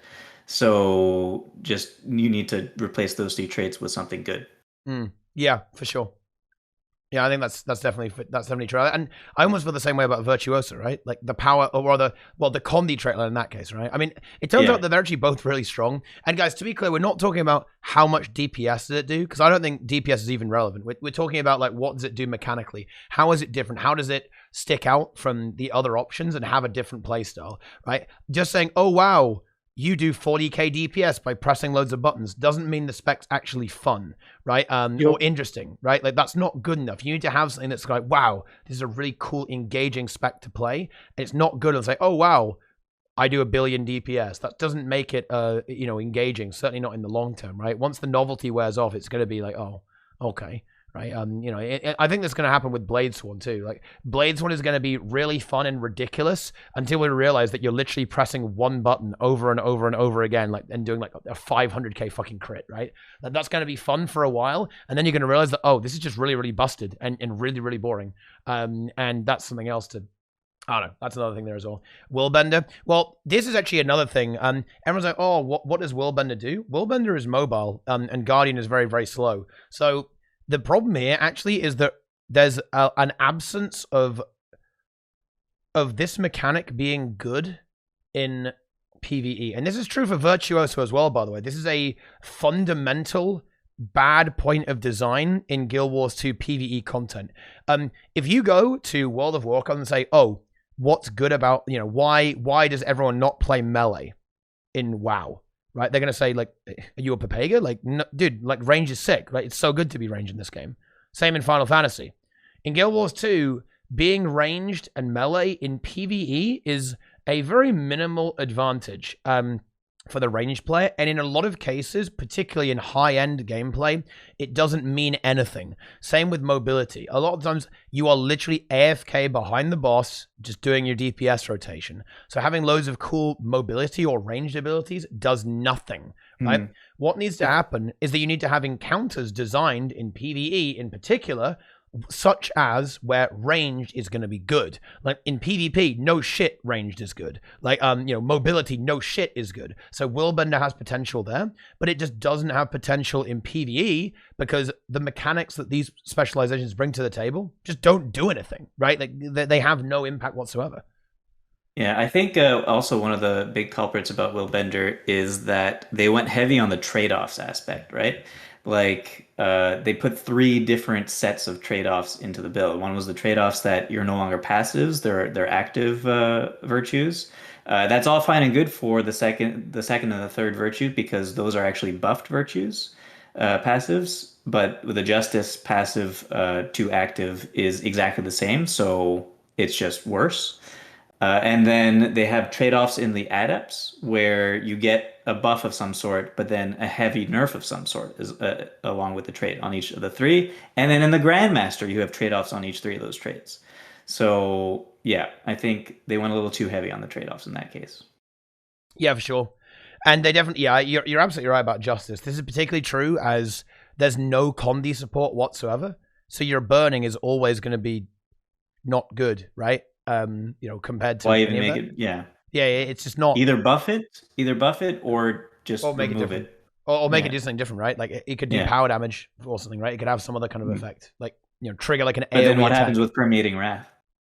I mean, what happens right now with battle presence is really weird. It actually like gives the baseline virtue, so there's gonna be like weird interactions because the way they change it, like because right now if you take battle presence, you might go like, wait, what does that even mean, right? Like you give your AoE, like F2, but no, it just gives you a copy of the baseline virtue from Core Guardian.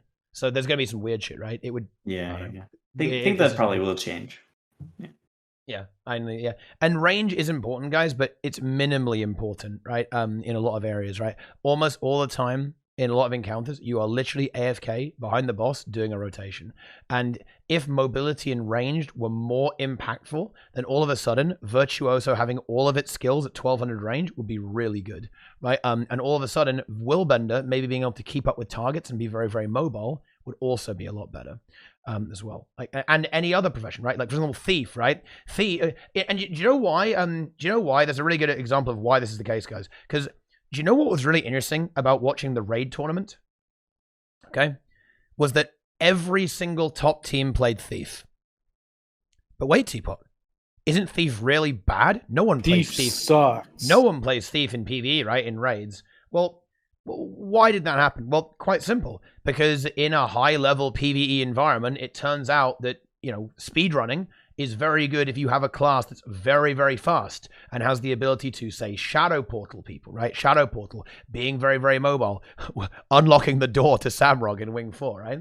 And Thief is incredibly useful in a large amount of scenarios, not only because it does good damage, has some solid utility, but also is very, very mobile. And if more fights were oriented in that direction, then all of a sudden stuff like Thief will be better, right? Stuff like Willbender will be better, and even so, right? And it is certainly true that range is impactful. For example, like being fully range is one of the reasons why Scourge is so overpowered. But it's not the only reason, okay? Like Scourge, and you have to be fully ranged as well, right? Like full ranged, which is why Virtuoso could be good because it is fully ranged with all of the F1 abilities being 1200.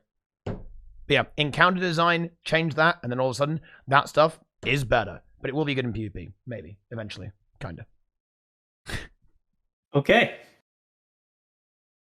Yeah. Agreed. Yeah.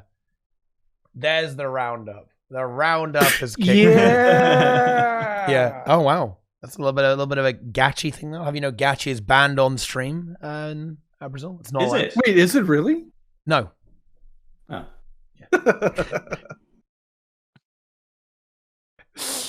But anyway, I think that about wraps it up. Does anyone have any kind of closing thoughts, commentaries on the situation, on just elite specializations? Moments. Gil, anything to clip and post to the Reddit? Let's see what Inks is doing.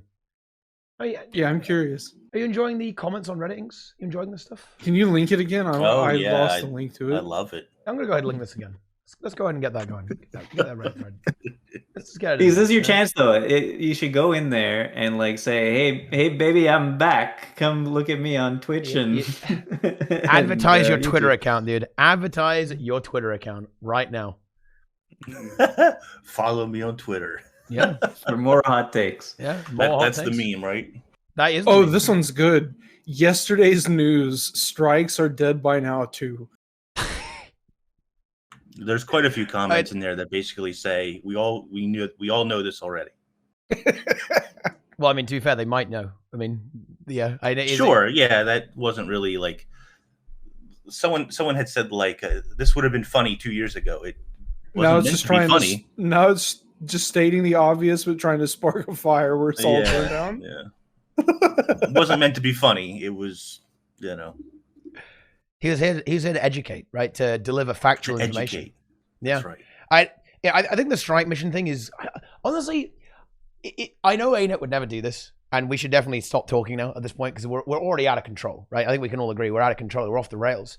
I really wish ArenaNet would release numbers. They never will, but I wish they would. I want to know like how popular is strikes, like how popular are fractals, like what are the numbers, how many people are doing what in the game. But we'll never know. The metrics are always super interesting. Yeah. Every what year or so they release a big old like infographic with all the numbers in the game. It'd be interesting. It was like 3% of the Guild Wars 2 population has completed the raids. Shit. What's happened? Fix something. God damn it. Uh-oh. What have you done? Oh my goodness. I've broken a page on my website and I need to fix it before it gets linked. So you broke it while you better do that real quick. No, how do I even do this? Site history. There we go. Yeah. Three players finished the raids. Few more than that. Yeah. All right. With that in mind, I think it's just about time to wrap up the show for the day. Definitely a bit of an adventurous one there. A few different pathways that we took towards the middle there, but we arrived at our destination nonetheless. And it's the full old crew. This is the old guard of TeaTime, the original roster. Ink's not quite looking the same as he did back then. He's turned into a completely, a dark void out there as well. He's a ghost. But Inks is back on the scene, guys. Inks is going to be going live. He's going to be streaming, making YouTube videos, selling his Magic the Gathering collection. Just going berserk right now, okay? Inks, what are you up to? Oh, you have a berserk? Of a berserk? What? Well, the ghost of Inks is going to haunt ArenaNet if they continue to nerf Druid. That's going to happen. So I've got a little work to do on the computer because it's not working correctly. I haven't been able to edit videos for months and blah, blah, blah, blah. But follow me on Twitter, MO_Inks. I have linked at the top some receipts, if you will, about some medical bills I've had for a long time. They finally offered me a solution. And I'm about 10K away, which I know is a lot of money, but I'm 10K away from finally paying that $500,000 bill off. And no, that's not a joke, unfortunately. And so I'm gonna be streaming and stuff again, trying to raise that money over time. So all the donations that come in while I'm streaming are all gonna go towards that, and I'll have a tracker and all that kind of stuff for it. And I'm going to be doing that up until December and then late January forward. Boom. There it is. And you know who's recently joined the Twitch community? That's right. It's World of Enders, a.k.a. Boots_WOE. Hi, Tell us about that. Me. Yeah. I started streaming, I guess, this month. I think I'm at stream number 10 now. Stream number 10. And yeah, it's fun. I'm having a good time. Boom. There it is. Okay, Here it is. fantastic stuff. And definitely go check it out. I'm getting everything linked, by the way. Look at this. I've got this brand new host command. It basically like looks at the title of the stream, tries to figure out who's on the stream right now, and then boom, links all the stuff there. If you guys want me to add more things, nice. I will add more things. Okay, I can add anything. Can add anything. You know, can get Brazil's OnlyFans on there too, right? That's definitely. I do have one. Just right? good luck finding. Yeah. There's so someone says give bad builds, and I did. There's a new bad build up on the YouTube too, from a couple of weeks ago. Boom. There you go. It's been given to you. I'm sorry to cut people off. Just sure thing. To quell an argument in chat real quick. In my particular case, what happened was I had moved to Canada and I had applied for residency, but my health care isn't covered until I'm a resident. And my kidneys failed in between residency of countries. So this bill is from when I had zero coverage. And I had coverage from the US, but because I was living in Canada, the US insurance company wouldn't cover the Canadian hospital costs. And so it obviously ballooned out of control. And so by the time I got insurance, the bill was like $514,000 or something like that. Dialysis is expensive. The hospital is expensive. This isn't even the kidney transplant. The kidney transplant was covered actually, and the medication's covered. But this was before that. So it's not a matter of not having insurance in the US and no, the VA didn't help at all. It was a matter of the fact that I was living between two countries, and it just so happened to happen when I was like 25. So this is not like a new debt. It's a debt I've had for many years. We love you, Inks. We love Inks. It's good Even to have though we Inks can't back on see the you. scene. Okay, look, I don't need to see Inks to spread my love all over him. Okay, he is the voice in the void right now. And you know what? Speaking of that, okay, it is Brazil, aka Underworld Video Preston. What are you up to? Yeah, there it's as me. well? When are we Yeah, seeing someone- streams? Seriously, look, I'm gonna look. We've got to get some streams going here. Like, I want to We see. gotta get streams back. We Guild gotta Wars get 2 them back. streams. I want to see Thief gameplay, Infiltrator Rune gaming, PvP, World versus World, raids. Where's the action? I'll get on that this week. I'll get that set up and sorted out and everything. Because like I have a Discord server, I want more people. I want more bodies to talk and pump up all day long. I want people to know that I make art and do photography now and work on some pretty robust projects. But yeah, I got to stream in order to pump those numbers up. So we'll try that. I'll probably stream the Thief all week if I have time after work. I'm going to try to make time after work. So we'll see. Otherwise, though, however, if you're curious in what I've been up to, let me dump this real fast. I got the website fixed in time. So there's my website, underworldvideo.com. Check out all my shit. You can buy all my art. Someone called me poor earlier because I said that NFTs and crypto were fake, even though they are fake. So someone literally called me poor, and I said, "How do you know I'm poor?" They said, "Because you look poor." Wait, but So- don't you sell NFTs though? I have NFTs for sale, but no one's going to buy them, and I don't really care. It's more than Each $600,000. yeah. It doesn't matter to me that people will buy them or not. They're listed for a high price, and it's fine. But I'll only get a just in case. So there it is. But yeah, I document homelessness here in Texas, specifically in Dallas. It's pretty out of control. I just do photography, landscapes, bunch of cool stuff. So anyways, yeah, I can't buy gems when I'm poor, and believe me, I buy a lot of gems. I love to buy gems. Oh, I actually have every build template slot unlocked. That's how many plus character slots, and I've unlocked all the build templates on all those too.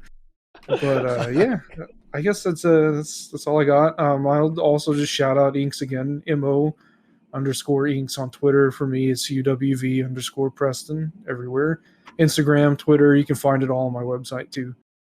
So cool. Oh, somebody made a comment too. I actually sold my mining rig. I don't have any of that stuff anymore.